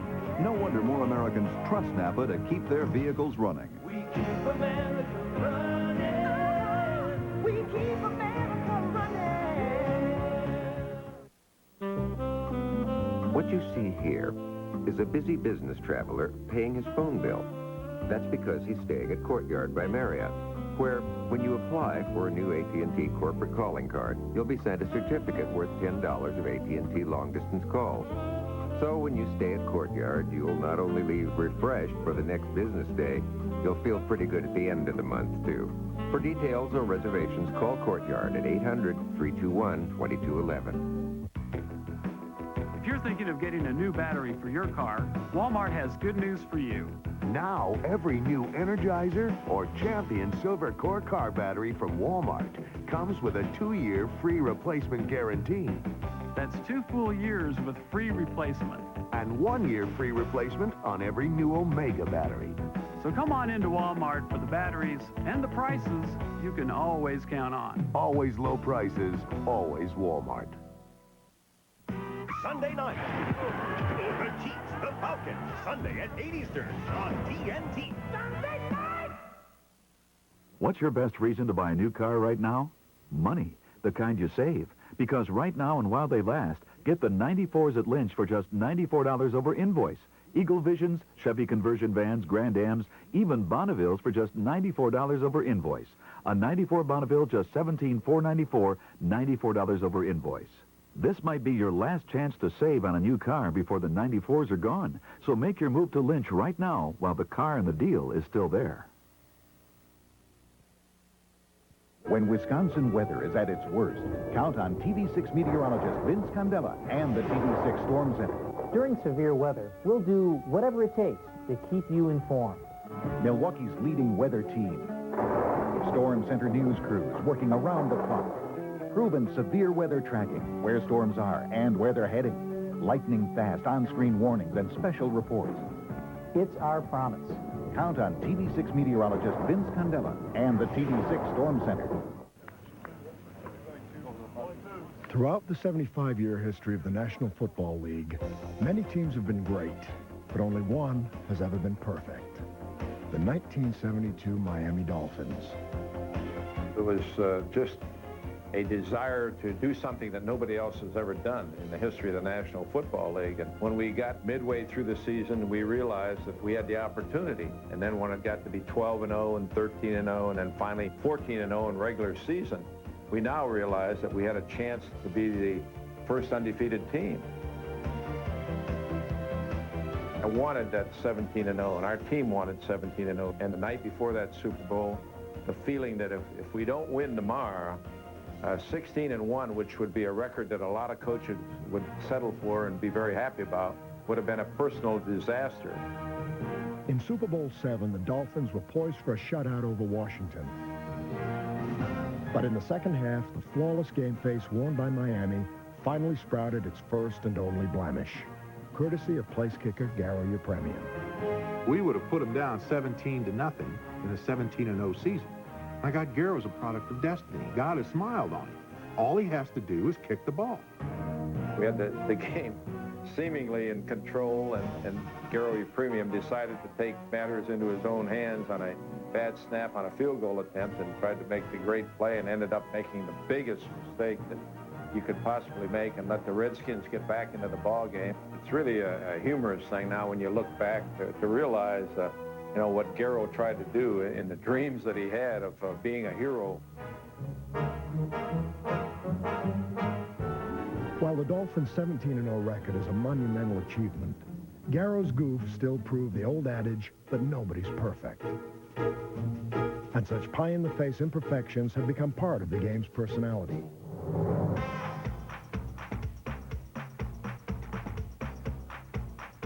Well, I think there is an innate love that we all have for someone else's pratfall. I mean, the guy slipping on a banana has always been one of the great classic moments in filmdom and just about everything else. Signals 14 and 92 and 17 and 76. And I think that the football bloopers films are a case in point, because while you admire athletic skill, every once in a while to see that these godlike creatures are mortal is ultimately extremely satisfactory. It means that they're one of us. Myra straight back to pass. Looking. Now stops, throws, completes it to Kilmer up at the 30-yard line. Kilmer driving for the first down, loses the football. It's picked up by Jim Marshall, who's running the wrong way.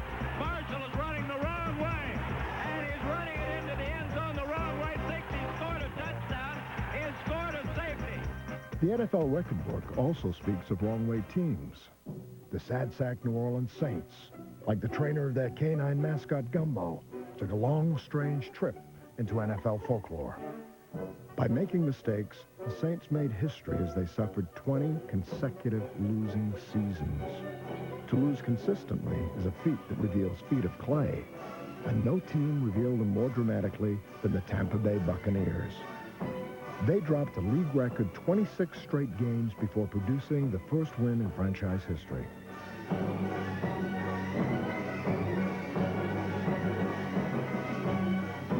While the Bucs didn't pack much punch, their caustic head coach John McKay always seemed to be packing a punchline.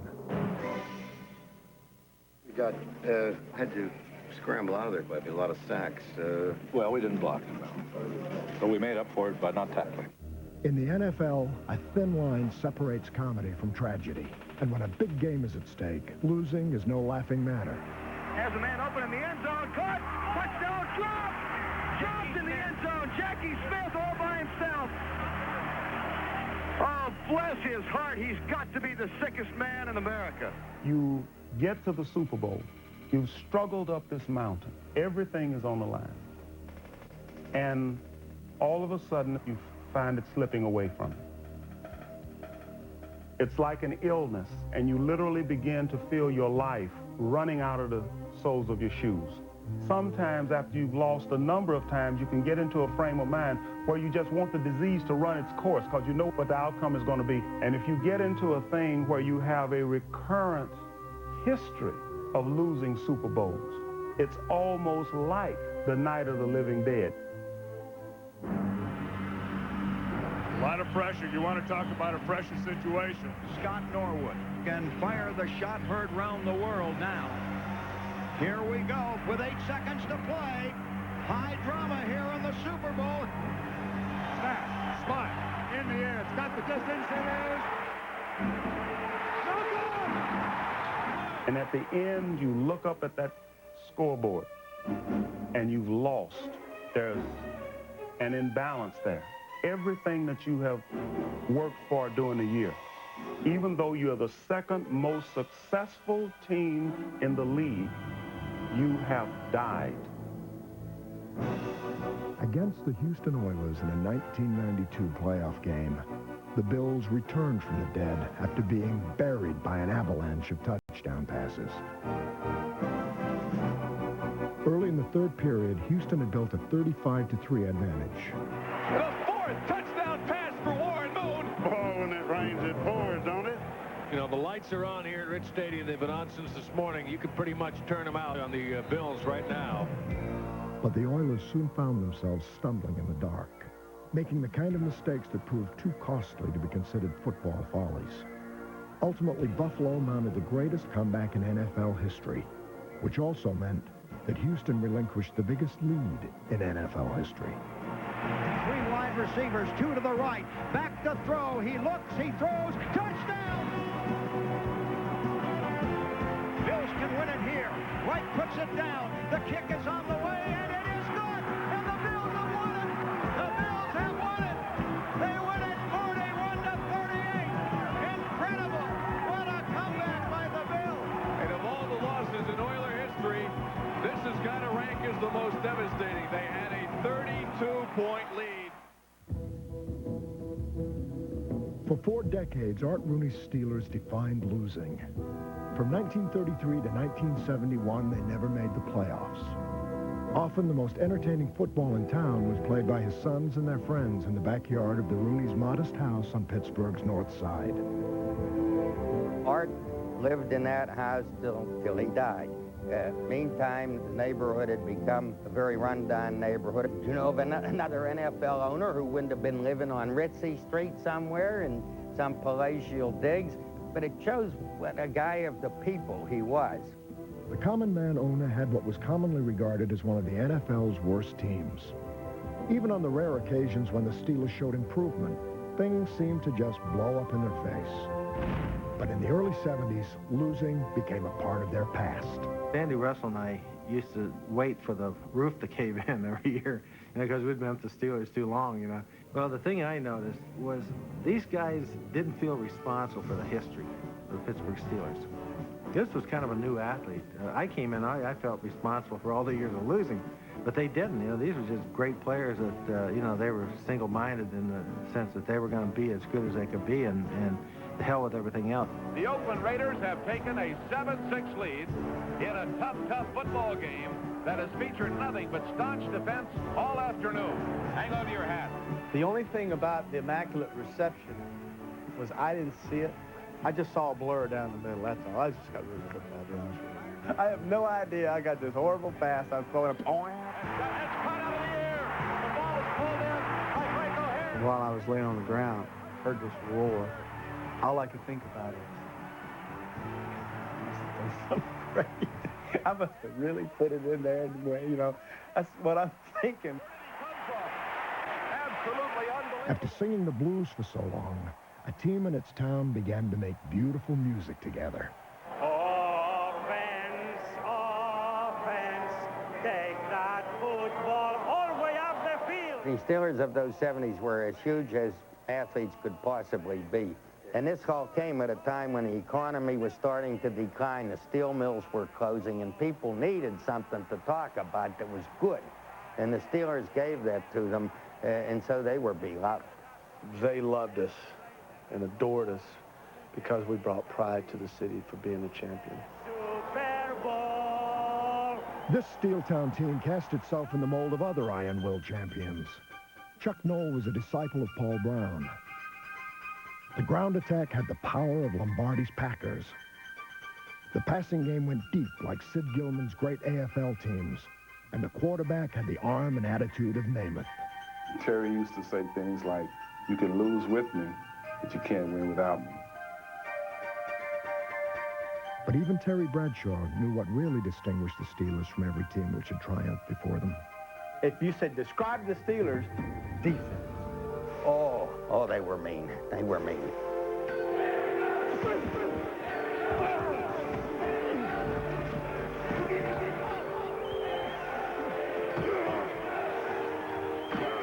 They played with the ferocity of Butkus. That'll cool your ass off. And with Mean Joe Green getting his points across in more ways than one, they dared to be even tougher than Butkus. He once spit at Butkus on the sideline. Butkus was hollering something. He walked over and spit on him. Butkus was standing there with this thing hanging down from the face mask, and I said, this is going to be the greatest fight in the history of the National Football League. And Butkus turns around and walks away.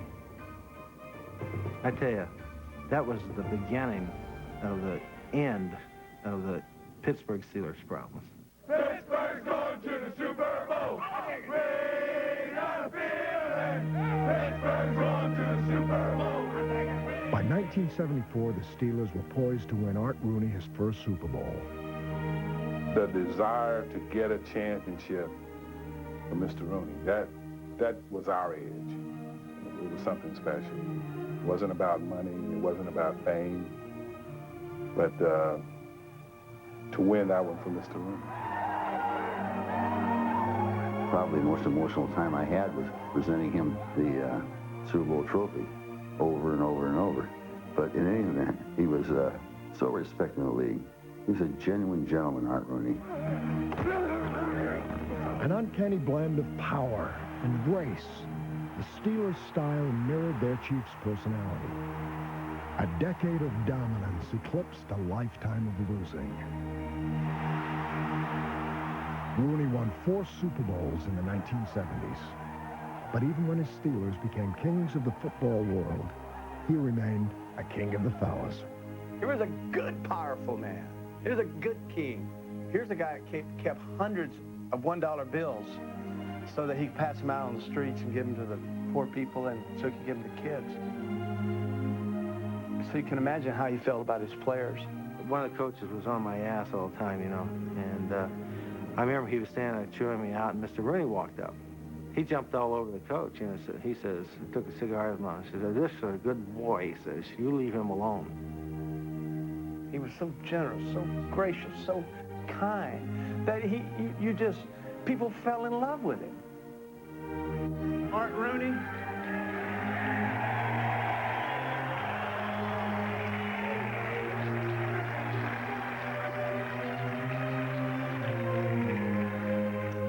Boy, I love that man. I know you're watching, Art. I love you. You are always by me. I love you so much. Thank you.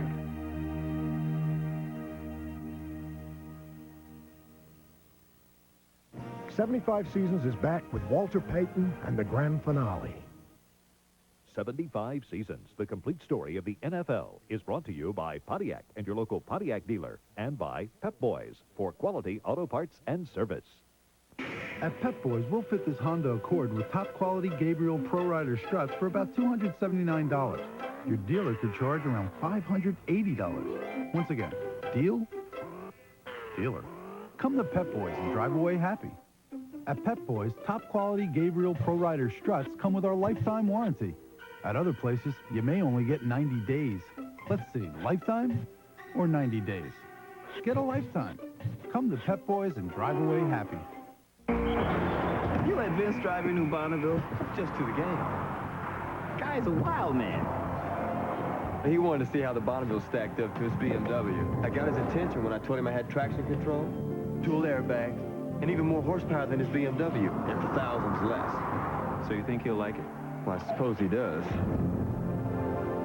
Where is that guy?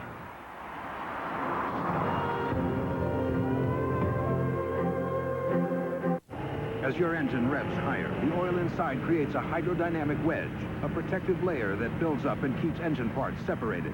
But as your oil's viscosity breaks down, so can the wedge.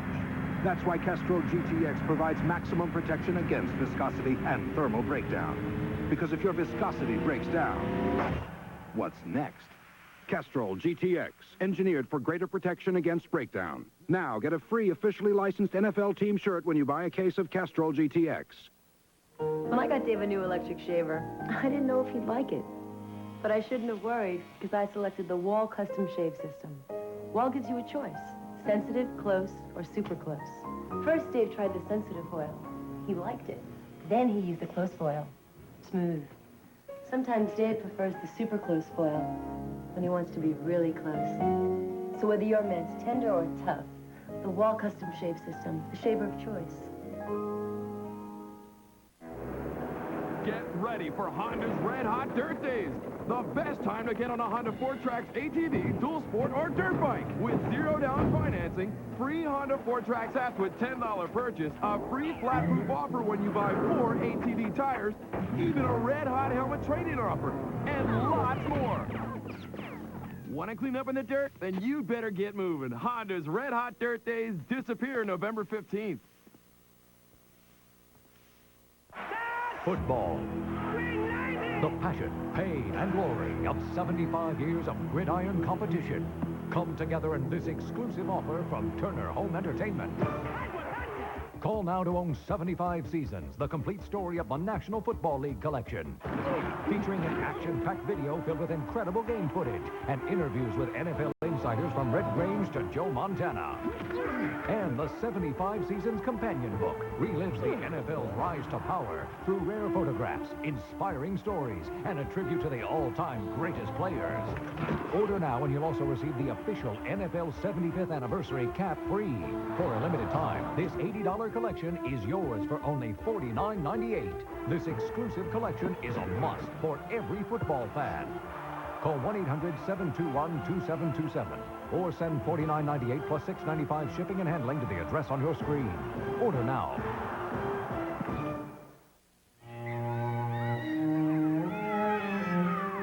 As a youngster, we played sound football. I used to watch pro football just like everybody. So when I was on offense, I was running back. I was Jim Brown. That's who I was. On defense, I was Big Daddy Lipscomb. Those were the people that I admired when I was young and coming up.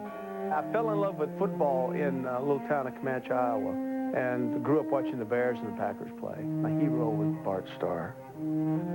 But like probably most kids, I didn't have the patience to sit there and watch the game. I'd have to grab my ball and go outside and throw it into a tree to catch it. My nature was attack. Throw it deep. Anybody can throw wide. Let's go deep. You got him playing the huddle. Swan, let's throw a hook. John said, Brad, I got him on a deep curl. 50 yards. Throw it deep. Let's go deep. Oh.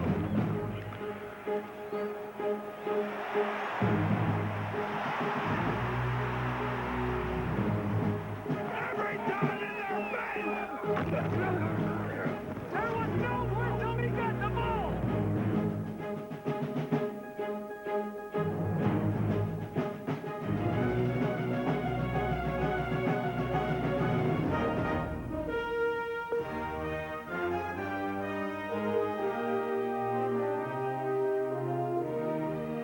Tremendously exciting game. It's physical, it can be a ballet, it can be a wrestling match. I think the game of football encompasses probably everything that sport has. And I don't think the game's changed a whole lot. If you look at the skilled positions, they're not any better. I mean, is there a better quarterback than Johnny Unitas or Otto Graham out there today? Is there a better wide receiver than the Raymond Berries, or better running backs than the Jimmy Browns? I'm running up the middle and I get hit by one guy and bounce off him, keep going, then get hit by another guy. Then the guy hits me, my hand goes down and he hits, and then I come up, and then at the end one guy grabs me. I'm still fighting for more yards. And now it's for the 2,000, boys. Everybody was just as happy as I was, Not happy for me, happy for themselves.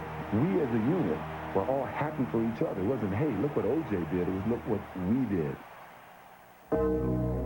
When you step into that huddle, you're on an island, and you control the whole scene. The anticipation of greatness or of success that is in that huddle, that all 11 of us feel, I'd go into that huddle and I'd look them all in the eye, and they'd be looking right back at me, and I'd say, what do you guys think? I got 10 plays in us, huh? Yeah. Okay. Let's go, baby. At 85 yards and 10 plays, huh? Every one of them said, you bet we can. This guy will go down as the greatest come-from-behind player in National Football League history. Contact scoring, hidden game, and it starts right here. We're good. You got to feel like you're the best son of a bitches out there. That's what you're thinking. That nobody is damn better than I am. Football is accepting pain, tolerating pain, applying pain. Hard hits will make cowards of us all. Football separates the men from the boys. I don't know what those people had in mind when they first started playing for pay. I remember my dad saying, if they'll pay you for playing, I think you ought to do it. What it's accomplished, I'm not sure, but it's certainly become a part of America. Where's Ricky Sanders?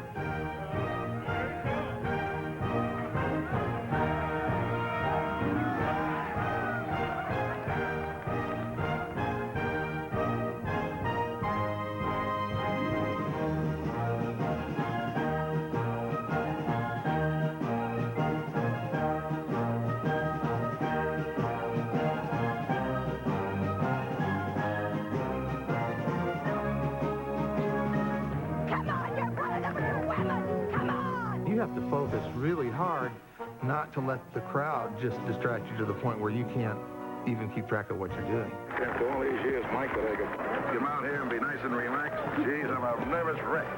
But then to make a mistake out there in front of those people, it's horrible. Play on West! Oh, my goodness gracious! How can 6 of you miss a play like that, huh? All 6 of you. The ball jumped out of there as soon as we made contact, and nobody... I thought you were talking about you being on the field. No. What? This isn't college. You're not at a home course. I understand. This is NFL, which stands for not for long when you make them calls. Yeah. I'll be selling groceries. You got somebody fresh you can put in. If you got anybody fresh, even if they're bad. Freddie broke his nose. That's what's the matter when he broke his nose. He never had a good nose anyway. It's that ball back! Nice head. Nice head. Come on, baby. One time. One time. One time, baby. One time. Tom Dempsey will try to kick the longest field goal in National League history. 2 seconds left. Here's the snap. The ball is down. Dempsey kicks. It's all the way. It is. It's good. It's good. The Saints have won. The stadium is loud. Dempsey with a 63-yard field goal. When you talk about a beautiful moment in the game of football, I think of Steve Young against the Vikings. He runs, gets away again, goes to the 40, gets away again. That was the most fantastic thing that I have ever seen in all the years I've been in football.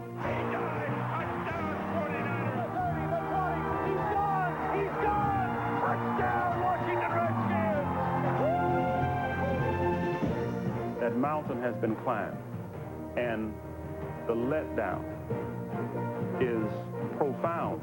When they get ready to leave the game for good, it's not the games that they miss. It's not the applause of the fans. What they miss is those guys going to war together, accomplishing things, and being able to look each other in the eye and say, hey, I respect you for what you did. 4 years ago, I came to New York a young Christian man. And now I go home a young Christian man in a New York jet. And I'm very proud to say that I'm a New York Jet, and I will be forever. D-Bird, this is for you, baby. D-Bird, you and me.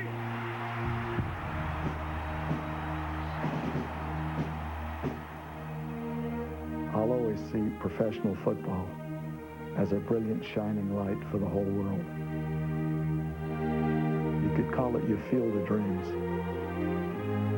It's tradition, history, loyalty to the great players who came before us.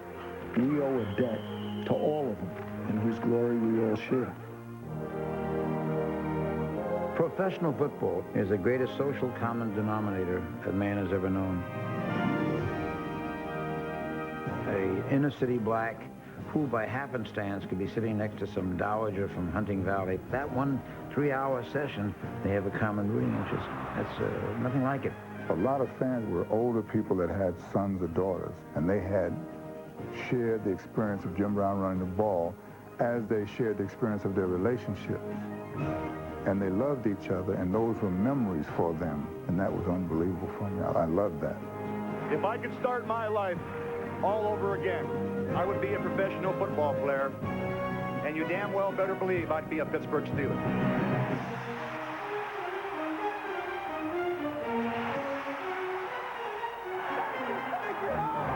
There's nothing easy about football, and life isn't always easy. Football convinced me that life is a team game. Hey, baby, let's go out there like a bunch of crazy dogs and have some fun. You can never recapture the moment when you're standing in Lambeau Field and you scored a touchdown and those fans are behind you. That's something special. That's a special time in your life. There never was and never could be the thrill, the camaraderie, the friendship, the smell of the grass, the feeling, the relationship was one for and all for one. Those are the things you dream about. I was so real when I was doing those things. I knew I existed. I knew I was on the planet.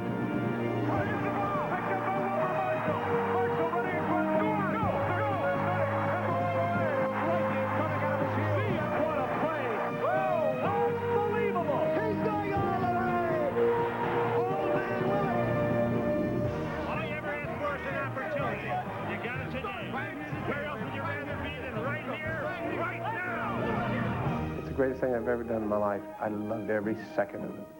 I want to thank you very much for making my day in the sun so memorable. Thank you.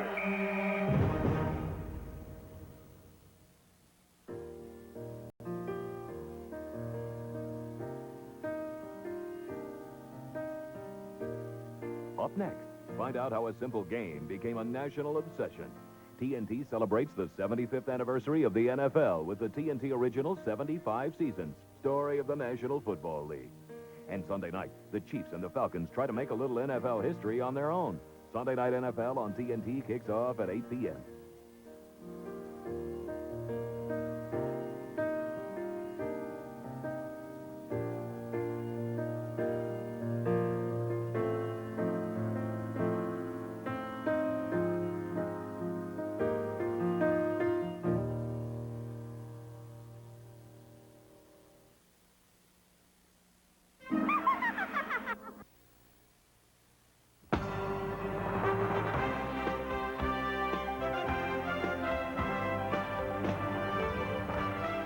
The following is a special presentation of HBO Sports.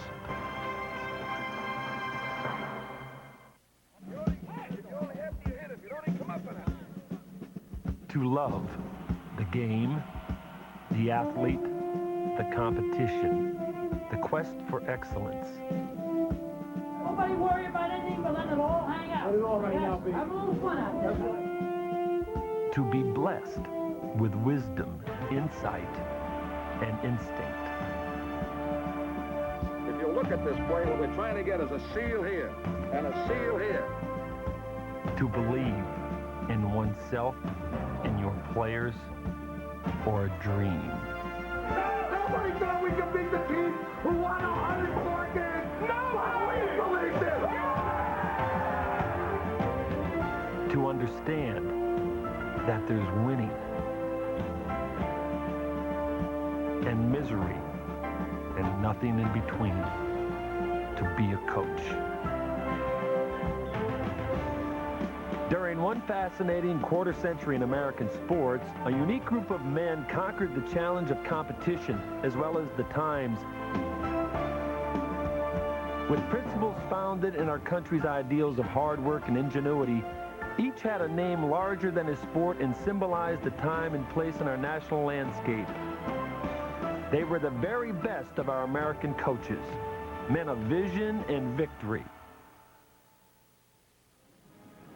Sometime when the team is up against it, and the breaks are beating the boys, tell them to go out there with all they got. and win just one for the Gipper. I don't know where I'll be then, Rocky said. But I'll know about it. And I'll be happy. All right.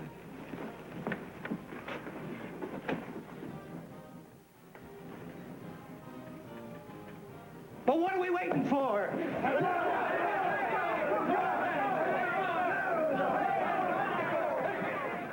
In real life, when Knute Rockne spoke those words, he couldn't have known he had just delivered the most famous motivational speech in sports history. After all, he was just trying to win a football game. Rockne, like any great coach or manager, would do anything to win. And my guess is, he surely wasn't above using a dying player's last words, whether they were true or not, to get his point across. Knute Rockne was a coaching genius. Like no one before him and few afterward, he understood every aspect of his profession. It isn't necessary to see a good tackle, you can hear it. As a motivator, as a technician, as a politician, Rockne had no peer. Today, we're gonna win. They can't lick it, and the best out of the goal. The first whistle man to win there. Fight, fight, fight, fight, fight. What do you say, man? Rockne was an innovator, like Amos Alonzo Stagg or Jimmy Johnson. There you go, Dixon! Like Walt Alston or Eddie Robinson, he was a father figure. Like Leo DeRocher or Bob Knight, a master motivator. And above all, like Adolph Rupp or Mike Krzyzewski, he was a winner.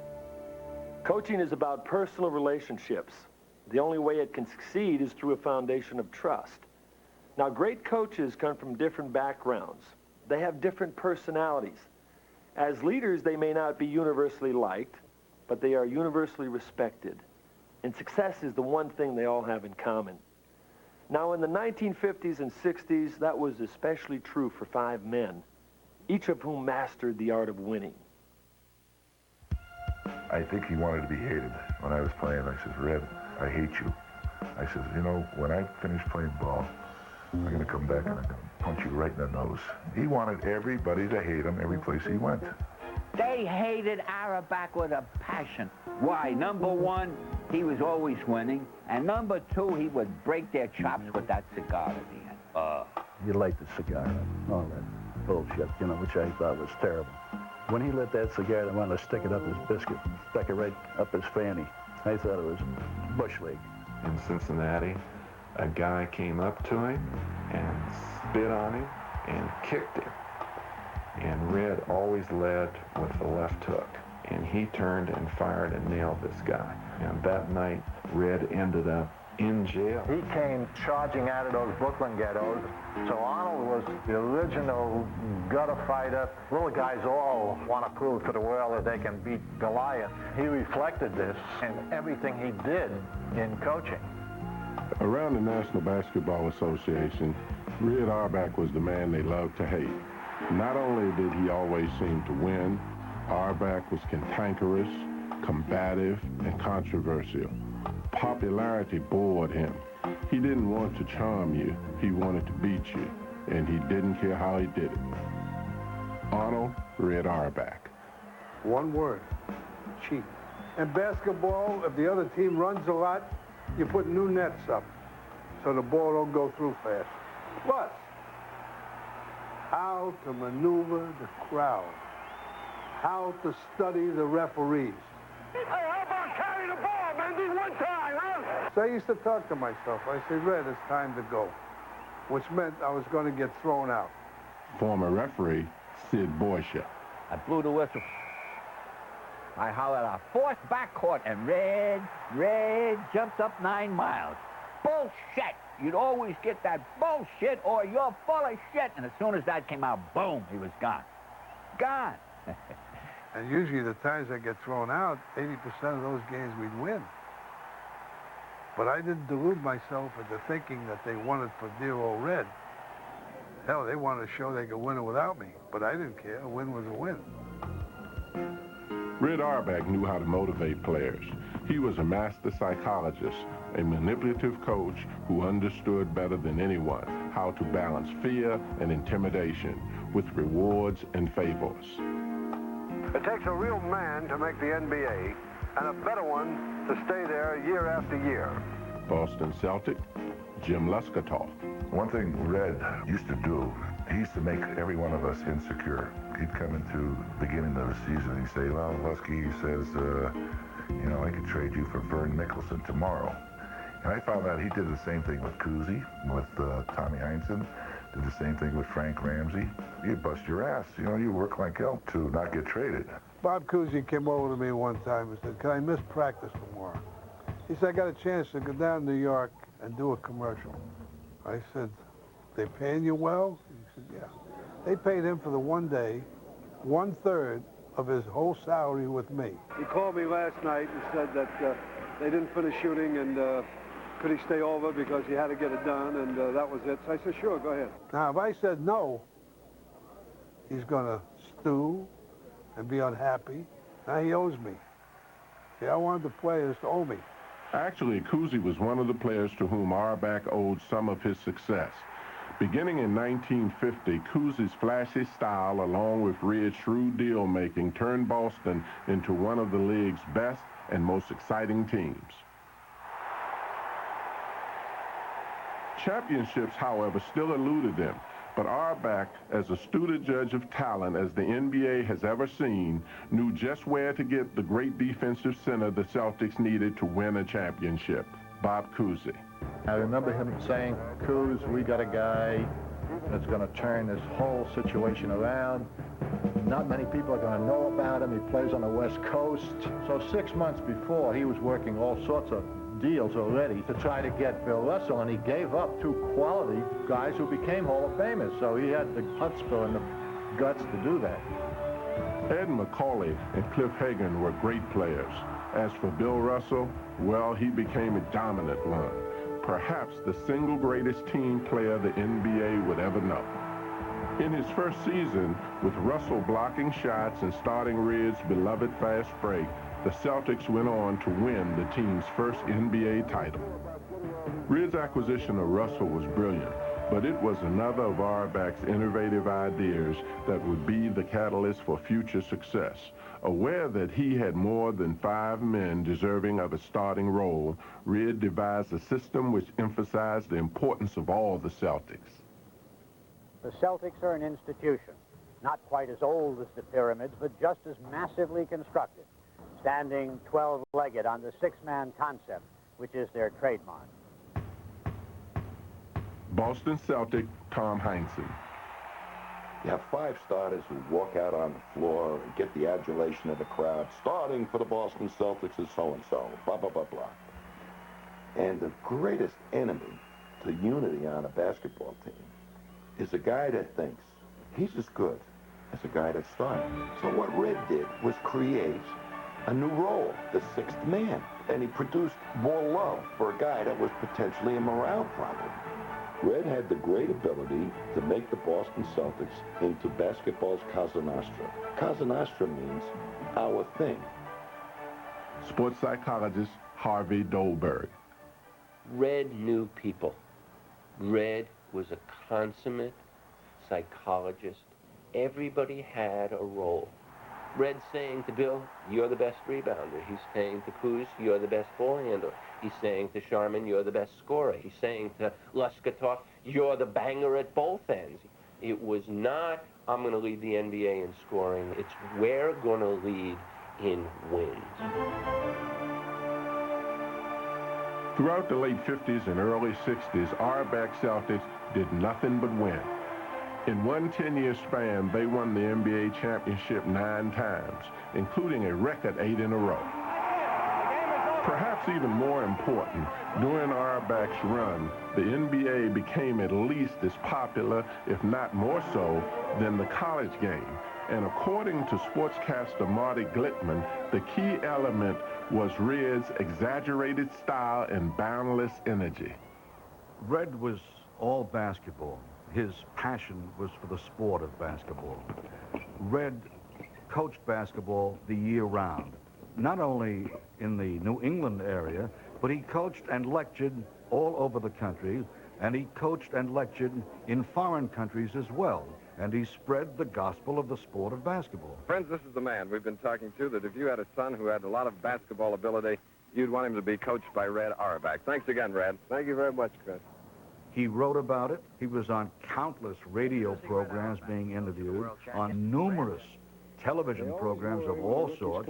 Hi, Richard. Welcome to the Boston Celtics. Thank you, Red. I've got a lot to learn.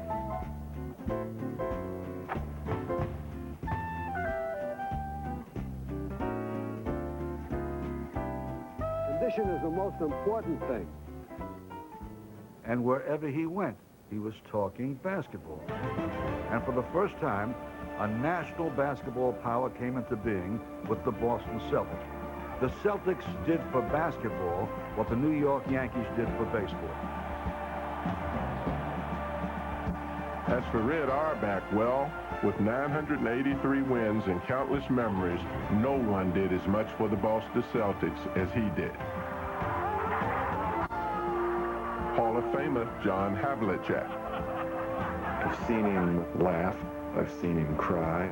I've seen him angry. I've seen him console players. I've seen him celebrate.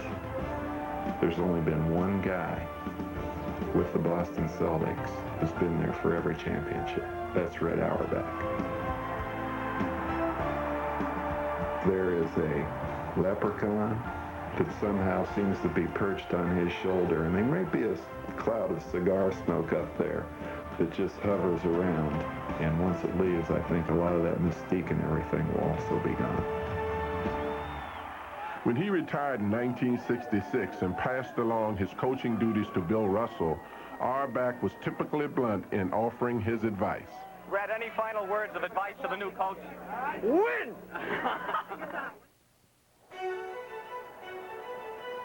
Show me a hero, and I'll write you a tragedy. Defeat is a great cleanser. There isn't one thing of value easy. I never saw a man make a tackle with a smile on his face. You'll always find people that can outsmart you. But can they outwork you? We can't pay back so often, but we can, as Emerson said, pay forward. Anybody that congratulates you, you kick them in the shins, unless it's an old lady over 80. For 28 seasons, Woody Hayes prowled the Ohio State sideline as the school's head football coach. 7 Rose Bowls, 13 Big Ten titles, and 3 national championships later, Woody Hayes left Ohio State as an often misunderstood man. Perceived by many as an ill-tempered, tyrannical dictator, Hayes was clearly an extraordinary figure. A teacher, a scholar, a motor young man, who, according to more than one disciple, had no peer. Former Michigan coach, Bo Schembechler. I played for Woody. I coached for Woody. And we had a 10-year battle, Michigan against Ohio State. Woody Hayes was a dynamic leader, absolutely tireless worker. He was a very brilliant man, a very technique-conscious coach. One who would take the simple fullback off tackle play that everybody made fun of as 3 yards in a cloud of dust, and taught it better than anybody else could teach it, so that all of his players believed it was the greatest play in the game, and that nobody, when this play came into the huddle, was going to be able to stop it. There was little compromise in Woody Hayes. His brutal and basic playing style, like his personality, was molded by an admiration for the military. Eisenhower, in his crusade in Europe, I read it on the way back from Vietnam. He, time after time in his book, says in there the importance of the Supreme Commander being in contact with the GI, the man at the front. And he said one of the greatest ways to learn what's really happening is to contact a man who's just come out of combat. I get more good answers from my players than I do from anyone else. 2-time Heisman Trophy winner, Archie Griffin. He loved the military. He talked to us on several occasions about the military. Matter of fact, our goal line series, our automatic series, was named after George Patton. Patton 1 through 6. To create a scene. See you beat Jim. Writer, Jim Murray. Woody was a football coach. He was nothing else but a football coach. He had no other pretensions. The people he admired were people like General Patton and General Grant. And he didn't admire compromisers. You did it Woody's way or you didn't do it. And that's all Woody ever asked was 50 young men out there on the field that he could alternately bully, cajole, and befriend, and make them into a terrific conservative football team like General Grant's Army. Both of you off the field. Who is this? Who's the other one? Get off the field. Who's the other one? Who is the other one? Broadcaster Jimmy Crum. He had that rough, gruff exterior, but underneath he had a heart as big as Ohio Stadium. Who's going to make sure that who gets a good night's sleep? I'll take care of you. Okay. I don't want to see you about 8:45. And he did things that he didn't want people to know about. He was the kindest, warmest, gentlest, most compassionate human being I've ever met. For the most part, however, Woody's compassion was directed toward the ones he needed the most, his players. Frank Mashinsky.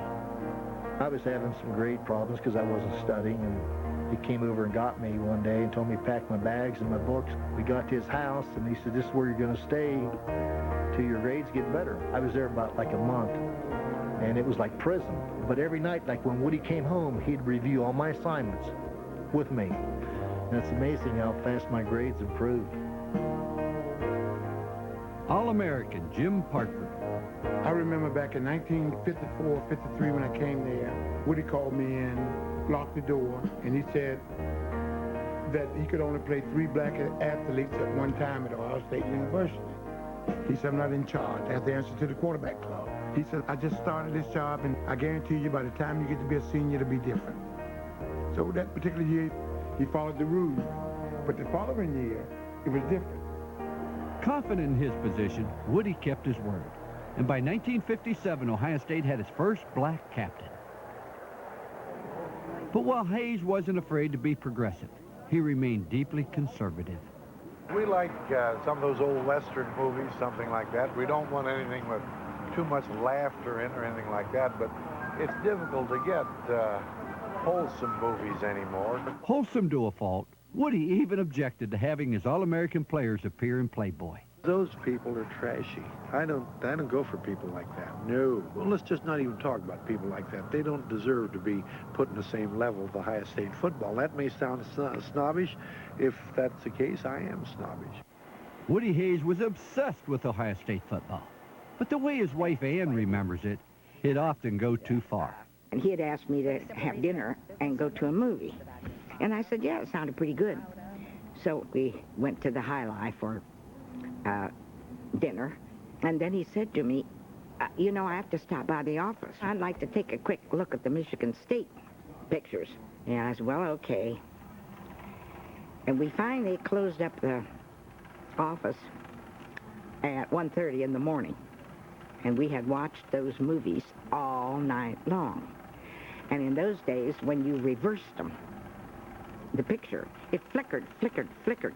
And by the time I was ready to go out of the office, my eyes were big as an owl's, and I couldn't see a thing. And Woody said, well, that was a pretty good movie. I said, well, it was too long, and it was a damn cheap evening. Shoot, shoot, shoot. He's the guy, you gotta hit him. I despise for people to beat us. Intense by nature, Woody's tirades were legendary. And while work was unquestionably his favorite 4-letter word, Hayes was by no means a saint. Archie Griffin. Make a point sometimes, you know, he'd hit a player on the shoulder pad, but that was to make a point or raise his voice. I mean, that was coaching football. Now you listen. God damn it, I'm tired of it. Number 1, the team that hits the hardest and the longest. Broadcaster Keith Jackson. So you practice anger, you practice arrogance, you practice ego, you carry those with you as part of your persona.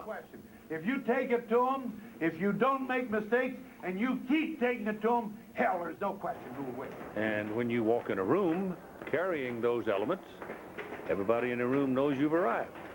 That's called intimidation. If you don't like it, you can go straight to hell. Sorry you feel that way. I wish you were bigger and stronger. You're young enough. How many thousands of times do you have to be told it? Huh? Jesus Christ, all you need to do? Oh, well, shit. God damn it. It was hidden from most people. I tell you a million times. Woody's assistant coach for 27 seasons, Esko Sarkinen. When he'd bring a squad around him, if he wanted to give a player one in the solar plexus. The only way you knew about it, you would see the culprit's head duck. Towards the end of his career, Woody's tantrums became more frequent and more demonstrative. True, some were, as Woody claimed, taken out of proportion, but he was clearly nearing the edge, despite his attempts to make light of his situation. Now, you make a mistake, and I'm going to knock you down in front of 88,000 people. Do you believe me? Well, I ain't that dumb now. I had him on notice from the opening game against Penn State. Former Ohio State athletic director, Hugh Heyman. Woody hit one of our kids on the sideline. I said, Coach, you know my feelings. You're not allowed to put your hands on anybody. The times have changed. You just can't do those things. I said, and if you'd ever do it again, I can't support you. But Woody did do it again, this time striking an opposing player in front of a national television audience at the 1978 Gator Bowl. Forever known as the incident, the subsequent firing scarred an otherwise brilliant career. Dr. Mel Olix.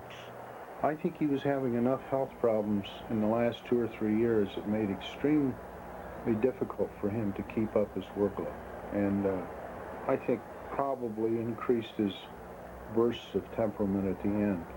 And when Bauman came over with that football and stuck it in the players' faces over there, that just about was enough to burst his bubble.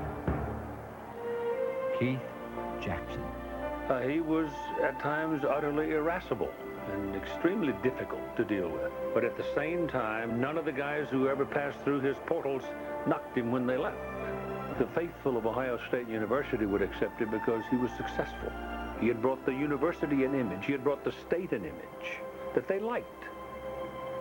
I guess, in effect, he had won. I'll show you a book that we have here. I want you to look at it and see what it says. This is Your Life, Casey Stengel. Now, the best thing I got to go and tell you is my baseball experiences where I had trouble in Brooklyn. They finally says, we can't have a comedian running a ball club. They says, do you know he's running a $600,000 investment? How could you have a simpleton like that run a team? Charles Dillon Casey Stengel was hardly a simpleton, but he was a very funny man. Stengel was a wisecracking physical comic whose restless energy led him into one humorous situation after another. Casey was funny when he won with the Yankees and funny when he lost with the Mets. And as sports writer Joe Durso remembers, he loved the spotlight. Casey loved being on stage, and he knew that when he got out of that dugout, he was on stage. He was really a great actor. I mean, he knew exactly how to use that stern, old, weather-beaten, lined, craggy face. The image he projected was that of a clown. He was like the Pied Piper, and when he came to town, people wanted to dance and sing and trip after him.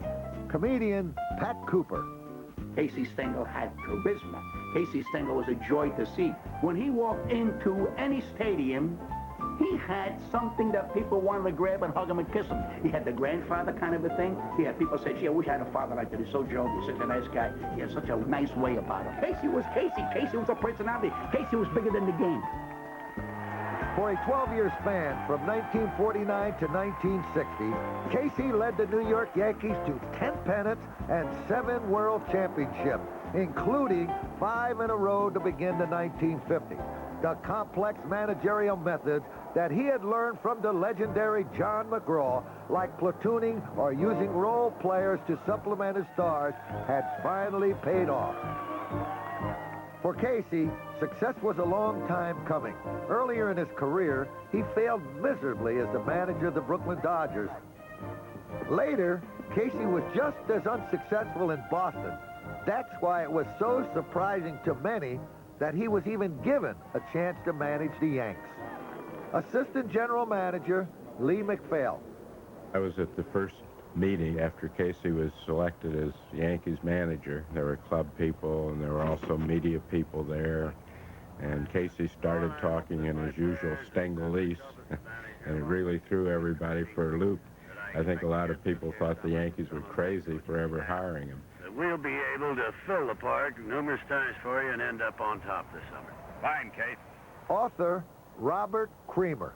Casey could be very clear when he wanted to. He didn't want people to know what he felt about things, so he'd just talk around corners and go up this alley, back that alley. Sometimes he would forget a line of thought he had, and he's trying to remember what he wanted to talk about, so he just kept talking. The words just kept coming out, and then a long time later he'd say, oh, yeah, now about him, and he'd come back to it again. I even have to stop and look at it. I think I made 15 mistakes this year reading the placards instead of watching the pitcher or watching the hitter to take my men out. One classic case of Stangalese came at the 1958 Senate hearing, which challenged baseball's antitrust exemption. That famous testimony before the Senate committee, it was very interesting. He appreciated the plight of the ball players, but he couldn't just come out and say, don't pass this law. But if you look at that testimony, you realize that he's making a point, and that bill never got through. And I think Stengel's testimony has something to do with it. I'm not in here to argue about other sports. I'm in the baseball business. It's been run cleaner than any baseball business that was ever put out in the 100 years at the present time. I can understand what you say, and I think I understand what you mean. Yes, and you got some very wonderful points there. That's right. Our effeminate feel for the ladies has been terrific out there. Writer Haywood Hale Broun. Sport is full of meaningless gabble, and he took meaningless gabble to a high art. And besides that, they put her picture up in color, and I make up every day. I don't look so well today. He had this wonderful mixture of grammatical mistakes done in a rather graceful way. Thank you very much. I hope everybody should pay. I'll be right over. Casey Stengel was a calculated character. Now, players used to say that he was an intensely cruel man who dug at your psyche and found your weaknesses and reduced you to tears. And since this is not an acceptable false front, he adopted the genial, non sequitur personality which made him beloved of fans and press. But when you adopt a face, sometimes after a while it almost becomes your face. Casey Stengel was a computer with a clown mask. And so, in typical Stengalese, Casey echoes the concern of Yankee fans everywhere. Broadcaster Mel Allen. Casey Stengel was a fellow that was easy to understand, even when he said nothing, because his gestures spoke volumes. I can't understand how this team could be that great for 3 months and a half or 4, and then be so poorly, I mean, in the field. We haven't fielded well on the infield. He would say something to a ball player, and he'd turn around to the writer and wink, as if to indicate, I'm only trying to get this ball player fired up. I never thought that was a good thing to do, to get through to a ball player and do it through the press. Hall of Famer Phil Rizzuto.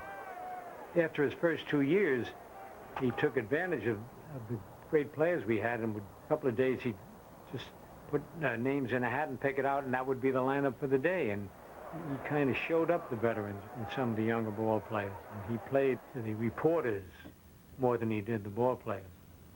While Stengel's sometimes harsh manner was upsetting to some of his players, others worshipped him. In particular, one he met while managing in the Pacific Coast League, a scrawny second baseman named Billy Martin. The secret of managing, Casey once said, is to keep the 5 guys who hate you away from the 5 who are undecided. Haywood Hale Broun. Being the manager is rather like being the captain of a ship. The captain of a ship is not a popular figure. And when he gives an order, you have to do it. He succeeded as a manager because between his cruelty and his mathematical skills, he knew how to handle players who might otherwise have taken charge. And Casey had in his strength the ability to make big egos do what they were told. Infielder Jerry Coleman. He was not a guy to pat people on the back. He was not a warm man with his players. He was a tough, tough guy, and yet if you gave him what you had, he respected that. But at the same time, he was not an easy man to play for because he was totally unpredictable in what he was going to do, and of course everybody hated him because they thought they should be playing every day. This was especially true of 2 Yanks, the right-handed Hank Bauer, who Casey split playing time with the left-handed Gene Woodley. Sports writer Jack Lang. Casey knew that neither one of them could play regularly, so he platooned them. But he knew what he was doing because he was getting them both so mad at the fact that they weren't playing regularly. They went up there, it was almost like they were swinging at the baseball, like they were swinging at his head. And as a tandem, they produced great numbers for the Yankees. Robert Creamer. Stengel took guys out, didn't care who they were, even the great Rizzuto. Even DiMaggio he benched. He made them realize you just can't sit on your ass playing for me. You have to get out there and work all the time. He created this atmosphere.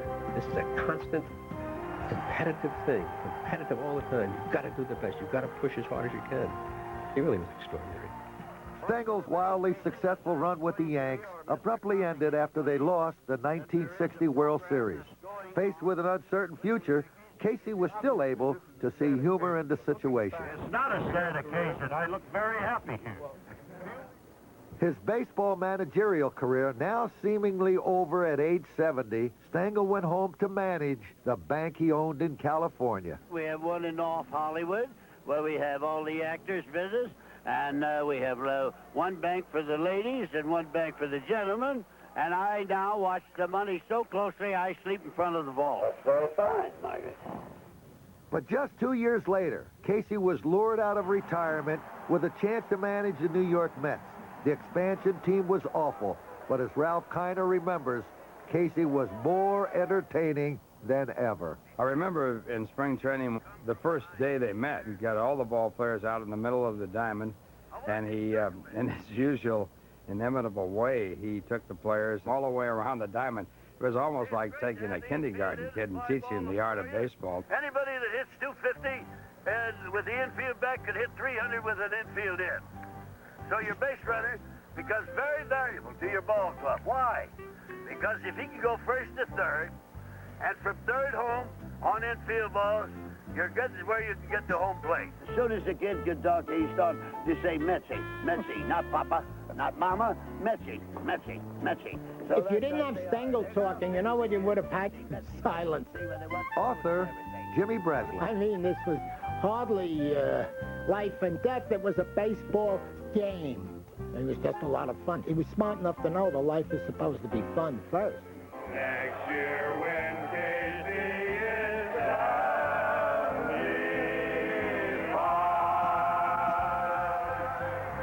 is Is there anyone in baseball today who, upon the mention of his name, causes people to smile? I don't think there is. Sports writer Joe Durso. As an entertainer and as a figure who had impact on the public mind, let's say, Casey Stengel rates with Mickey Mouse in this century. He's a legend. He's one of the great figures, not only in sports in the 20th century, but I think in American life. He's a part of our national anatomy. You think about Casey Stengel, you don't have to explain who he was or what he did. The name evokes a type of American that is unmistakable.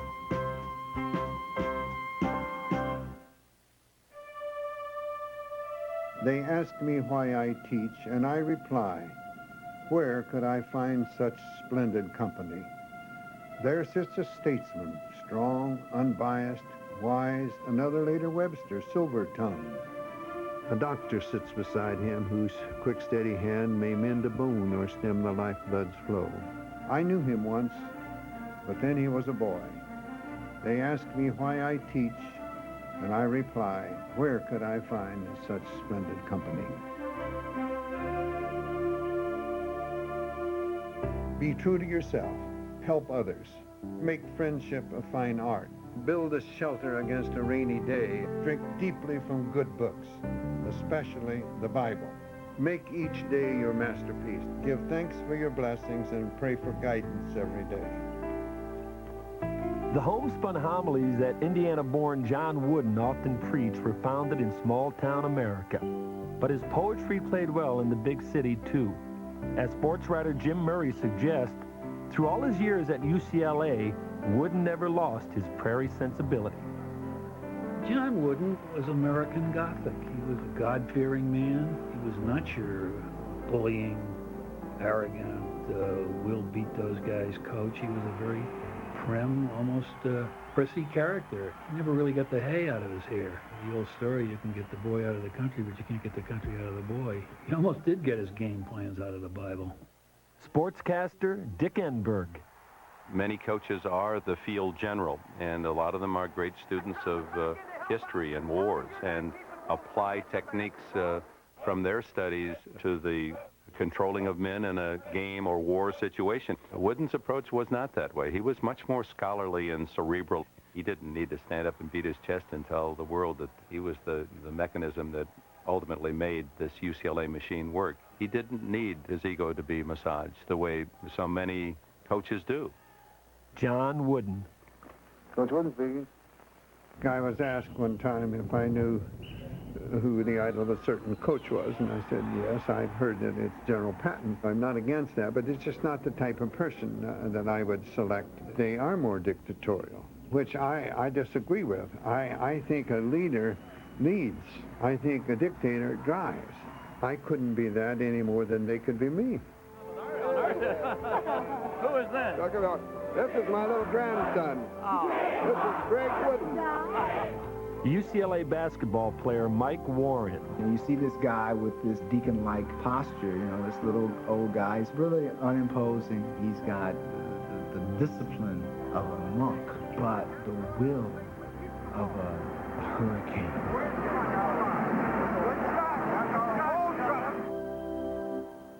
You wonder how they do it, and you look to see the knack. You watch the foot in action, or the shoulder, or the back. But when you spot the answer where the higher glamours lurk, you'll find in moving higher up the laurel-covered spire that the most of it is practice, and the rest of it is work. Wooden often said, failure to prepare is preparing to fail. His team's ethics were rooted in hard work. His players were superbly conditioned, meticulously prepared, and always fundamentally sound. Ever the teacher, Wooden enjoyed practice more than the games. UCLA basketball player Lynn Shackelford. He would go away and climb to the very top of Pauley Pavilion and watch for about 10 minutes up there. And we didn't know if he'd gone to the bathroom or where he'd gone. And all of a sudden, the practice was chaotic.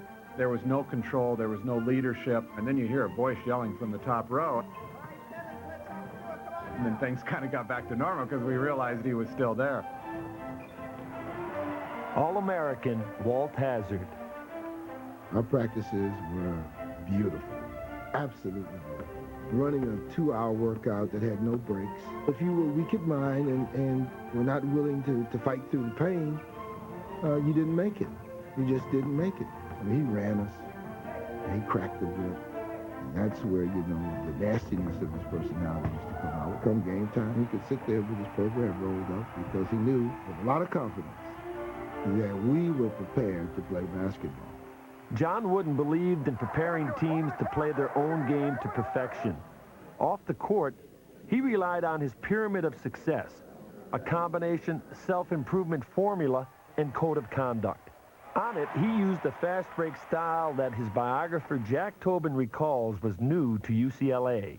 Basketball was never much in Los Angeles until he got here. He had that press he had used at Martinsville High School and at Indiana State, and he suddenly decided to use it at UCLA.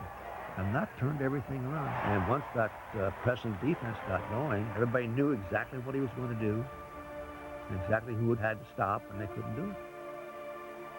Before Wooden, the word dynasty applied to any college team that won 2 straight championships. But UCLA changed that forever. For a dozen years, ending in 1975, Wooden's teams had an NCAA tournament record of 44-1, beginning with their first championship in 1964. And now, here come the Bruins, led by Walt Hazzard, carrying the trophy. From that point on, Wooden's players would carry the NCAA championship trophy 9 more times, including one incredible stretch of 7 straight. Held by some of basketball's greatest stars, like Lou Alcindor and the Bruins' other great center, Bill Walton, John Wooden became the biggest winner in the history of American sports. Perhaps even more impressive, as Lynn Shackelford remembers, was that a man so unhip in style could be so successful throughout one of the most troubled and divided times in American history. Everyone was testing authority figures, and John Wooden was the head coach, so he was an authority figure. And when you look at the 60s, I mean, everybody was making fun of anybody who ever wore a coat and tie. I mean, they were all considered worthless folks. The students in the 60s would make fun of the chancellor and the athletic director and the vice chancellors and the professors, but nobody ever made fun of Coach Wooden. Hall of Famer Kareem Abdul-Jabbar. I don't think Coach Wooden was an establishment figure. A lot of conservatives kind of see him as one of their guys. Coach Wooden was a very compassionate person. He felt that the civil rights struggle was trying to achieve things, and he was very supportive of that. Growing up as a boy in Indiana, he had seen some of the violence of the Ku Klux Klan, and he never ever approved of that, and felt that the civil rights struggle was doing some very good things in the country. During those days, no single player gave Wooden as much concern as Bill Walton. When practice was over, I wondered about Bill, whether he might be protesting the Vietnam War, and he might be down in the West LA jail, or he might be taking over the administration building, or he might be lying down on Wilshire Boulevard, all of those things which happened to him at one time or another because he's trying to express his views.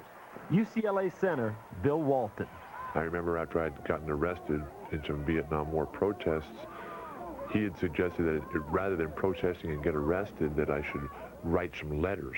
And I composed a letter to Richard Nixon, who was then President of the United States, and I had outlined all his crimes against humanity, and then at the end of the letter I asked Nixon for his resignation and thanked him in advance for his cooperation, and then signed it. Bill Walton, captain of the UCLA basketball team, and asked Coach Wooden if he would sign it. He didn't. He handed it back, and he looked up at me with those sad, soft eyes of a disappointed parent. But I mailed the letter anyway, and sure enough, within 6 or 7 weeks, Nixon resigned. So obviously, John Wooden's advice of writing letters, very well taken. Walton's opinion aside, it was really on matters of basketball where John Wooden's advice was most appreciated. Winning championships never meant much to Wooden. His idea of success was that he affected his players' lives in a positive way, helping them become winners on and off the court. Former UCLA assistant coach Denny Crum. He's the man of war of coaches and the secretariat of men, because he was a lot more than just a coach. If you were going to write all the characteristics of a father, you'd want him to be just like Coach Wooden. Dick Enberg. Wooden often quoted a George Moriarty poem. Who could ask more of a man than doing all within his span? For doing all, it seems to me, is not so far from victory. He would have been a powerhouse as an executive in business. He might have been a great president. When you look at the talent possessed by John Wooden, he could have been great at anything he would have chosen. How blessed we all are that the choice was basketball.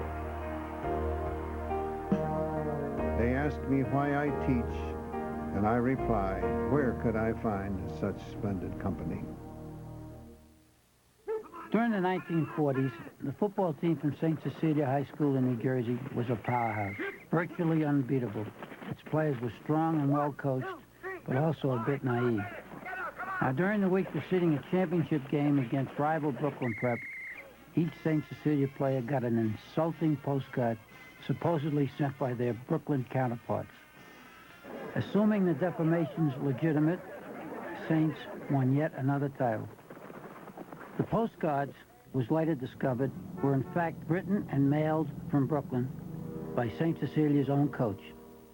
I was an unhappy Brooklyn Prep fullback that day, and the coach, well, the coach was Vince Lombardi.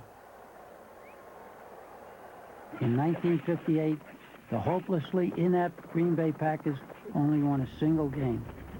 But soon after Vince Lombardi's arrival, a year later, the Siberia of the National Football League would turn into its Garden of Eden. My name is Vince Lombardi. I want to welcome you to the Green Bay Packers. If you have the dedication... Green Bay Packer, Jerry Kramer. We sit down, and everybody's still kind of wondering about this guy. And he looks at us, and he said, I have never been a loser, and I'm not to be associated with one now. If you're not willing to make the sacrifice, if you're not willing to pay the price, if you're not willing to subjugate your individual needs and wants for the benefit of the team, then get the hell out. Because there are trains and planes and buses leaving Green Bay every day, and some of you may be on them. Hall of Famer Bart Starr. I ran downstairs, got on the pay telephone in the Packer offices there, called my wife back in Birmingham, Alabama, and all I said to her was, honey, we're going to begin to win. In Lombardi's plan, if the Green Bay Packers were to win, they would simply have to outwork everyone else. He was, as Hall of Famer Willie Davis remembers, as tough and driven as any coach in any sport. A Green Bay Packer training camp was brutal. It was like being sent to the most severe punishment that could exist on a football field. Green Bay Packer Gary Knappel. Screaming and hollering, he'd look right at you, he'd look right through you. Look at me, look at me, look at me, look at me, look at me. He scared me to death. I was just physically frightened of the man. He was with us every second of every drill. He was on the field right beside you, walking up and down, making sure you did everything. We thought we were in Alcatraz. I mean, it was just unbelievable. Fact is, manhandling people was a style Vince loved. He was enamored with old-fashioned football. Every football team eventually arrives at a lead play, a number one play, a bread and butter play. It is the play that the team knows it must make go, and the one its opponents know they must stop. My number one play is the power sweep. Packer halfback Paul Hornung. We ran that till we got sick of hearing it called in practice. We ran the play continuously, repetitiously, till it was second nature. Many times I'd hear the defense, here they come, he's leaning. I say, yeah, here we come, but try to stop us. They couldn't stop us. They knew it was coming and couldn't stop it. That was Lombardi's way. In a word, Lombardi's way was winning. Just 3 years after he inherited the hapless Packers, they beat the New York Giants 37-0 in the NFL championship game, giving the city of Green Bay the first of its 2 consecutive world championships.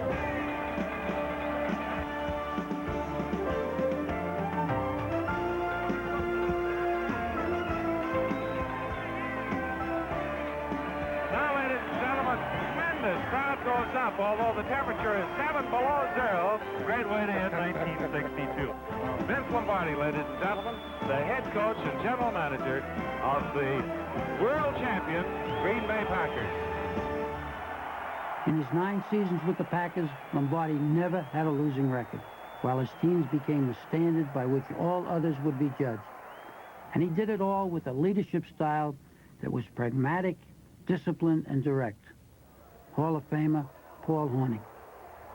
It was just like running a business, you know. He ran the Green Bay Packers like he would run a business, a political party, an army. He used to tell us that all the time. It's no different. We wore tailor-made Green Bay Packers sport coats that he had made for us. We had to wear a tie. You represent the Packers as long as I'm affiliated with them. You're going to go first class. You're going to stay in the first-class hotels. We stayed in the best hotels, which we didn't before Lombardi got there. But still, he taught us that if we're going to do that for you, you got to do that for me. You got to give back something to the Packers. He said there's only 2 things that come before the Green Bay Packers. That's your family and your religion. That's it. Now, after that, you belong to me. Coach Lombardi was our chief executive officer. He was our general. He was everything. Packer publicity director Chuck Lane. Professional football was just reaching its zenith. Television was coming into its own, and the Packers and television, struck simultaneously. Letters and cards continued to pour in from all over the country. And so I would imagine that a coach of a professional football team receives hundreds and hundreds of letters throughout the entire season. The only ones I really read are the ones from the youngsters, and they're really heartwarming. Dear Vince Lombardi, I have a bet with Mike Johnson that 10 kids in our neighborhood could beat Bart Starr and Boyd Dowler in a football game. Please have them come to Dre Field in Titusville after the Super Bowl in Miami. If they can't come, please answer. Tell them not to wear equipment. Thank you. He became the Green Bay Packers. There was a dominance, not only in this town, but in the state, in the nation. The Green Bay Packers, the team that has about them an aura of greatness, the team that has won 4 National Football League titles in the last 6 years. And whether one roots for the AFL or for the NFL, one must concede, as professional football people do, that the dominant figure in that game today is the coach of the Green Bay Packers, Vince Lombardi. In the 60s, Lombardi was not only a symbol for the building popularity of the National Football League, but for the corporate world as well. In fact, to this day, Second Effort, a rather simple motivational film, still remains a classic sales tool. He is your competitor, and he is the one that is actually preventing you from winning. Well, winning isn't everything. You're absolutely right. Winning isn't everything, but it's the only thing. Like any effective CEO, Lombardi was powerful and well-connected, and as Paul Hornung remembers, extremely influential. He loved being a star. Don't ever get that wrong. Lombardi could pick up the telephone and call the bedroom of Jack Kennedy, for heaven's sakes. Show me another coach that had the private number of a president. Jack Kennedy once told me if I ever needed a favor, call him. So he called him. And Jack Kennedy called Fort Riley, Kansas, and got me a weekend pass, for heaven's sakes. You know, I'm a private. I got the President of the United States calling the Colonel in Fort Riley, Kansas, saying, could I possibly change Hornung's vacation? He gets 2 weeks, let it fall during the championship game. And sure enough, they changed it. All the great people I've ever met in my life, there's always a common denominator, and that's ego. He liked the limelight. He liked being Vince Lombardi. But being Vince Lombardi could also be difficult. His satisfaction with his own achievements was often short-lived, while his image of perfection and efforts to uphold it became an all-consuming burden. Gary Knapp. I think he created his own ego, and he created it to such great extent that he had to continue it. He had to play that part. I think it got to the point where his creation became greater than he had ever anticipated, and he really didn't know how to let go of it. He couldn't relax. It's supposed to be hard. It's supposed to be tough. It became such a great responsibility for him that he actually worked to continue that. Writer Haywood Hale Brown. Lombardi was also peculiar in that he was very close to the Renaissance Italian knights, the condottieri they were called, men who would fight for anybody if you paid them. And they were the kind of people who, from a dead calm, could go into a blinding rage. When he smiled, it frightened you almost more than his frown. It was like the smile of some very large cat wondering where to grasp you by the neck.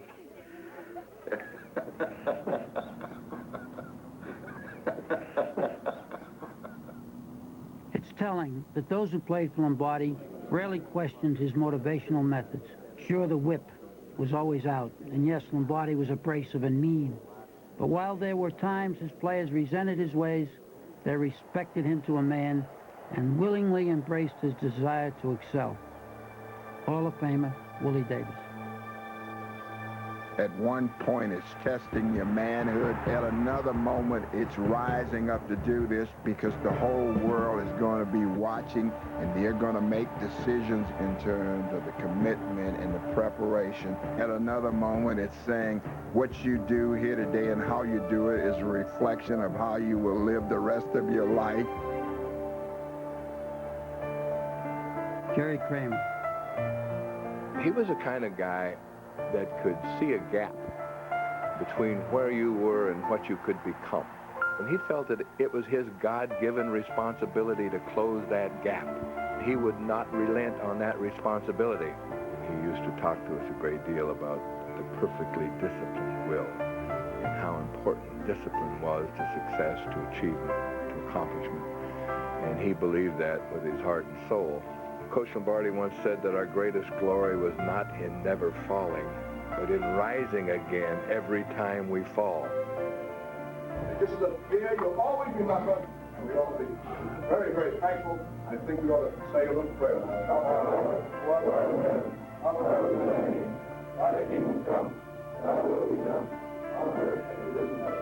Those words would be the last Lombardi would ever speak in a Green Bay locker room.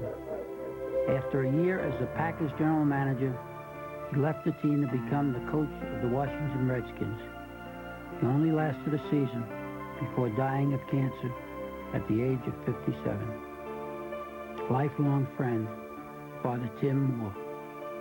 I was with him shortly before he died, and one of the statements he made to me, he said, "Tim, I'm not afraid of dying, but there's so damn much to be done in the world."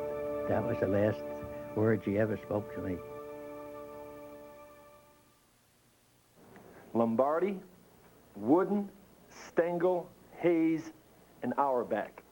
All instinctively competitive people who took on the challenges of their times with a passion. Sure, there were moments when that passion drove them to the edge, and sometimes even beyond. But as we've come to realize, behind the victories, what often exists in the heart, the soul, and the mind of a coach can be fascinating and complex. It is what made these American coaches men of vision and victory.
In association with Black Canyon Productions, this has been a presentation of HBO's All-Time Team.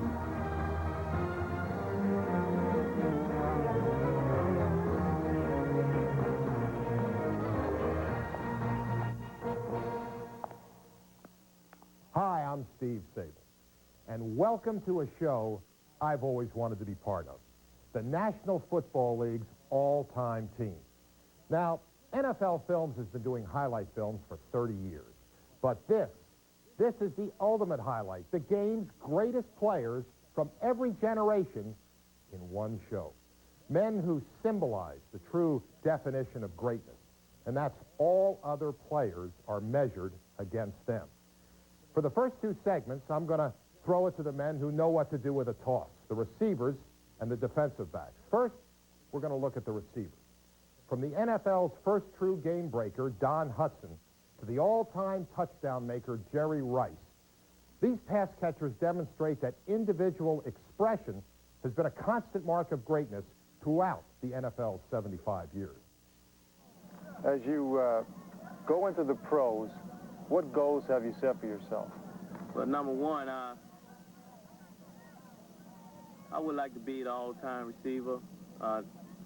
They have some great receivers here, and I'm trying to follow in their footsteps. Jerry Rice is the latest in a long line of great receivers. A list that begins with Don Hutson. There was a fellow in Green Bay that had a radio network. This was before television. And he used to come on about 12 o'clock, and we'd be in the locker room and everybody would listen because he's critical of Lambeau to beat the band. And this time he spent his entire 30-minute program telling what a lousy deal he made in signing Don Hutson. We played the Bears. It was the opening game. They kicked off to us. We brought it out to the 20, and on the first play, I caught a pass for 80 yards for a touchdown, and this game ended 7-0. And that was the last we heard about this guy on the radio for a while. Hutson enjoyed the last laugh, averaging a touchdown every 5 receptions. From 1935 to 1945, he scored 99 times. Proving he was no wasted draft pick may have motivated Hudson, but what drove the other receivers on the all-time team to excel? I hated to drop a football. It was what really motivated me to find some way not to drop them. And so that led to developing a routine or a program in which every day, every week, I just drilled and drilled and drilled on making the catches that I did not know when they were going to come up in the game. I just knew they were sometime or another. Raymond Berry's long hours of practice paid off. When he retired in 1967, his 631 receptions were an all-time record. If I dropped a ball in a ball game, I wanted to make darn sure I could look back and say there wasn't one other thing I could have done about it. That made me feel a little better. My dad looked at me and he said, "I think you played pretty good, didn't you?" And he said, "Well, no matter how good you are,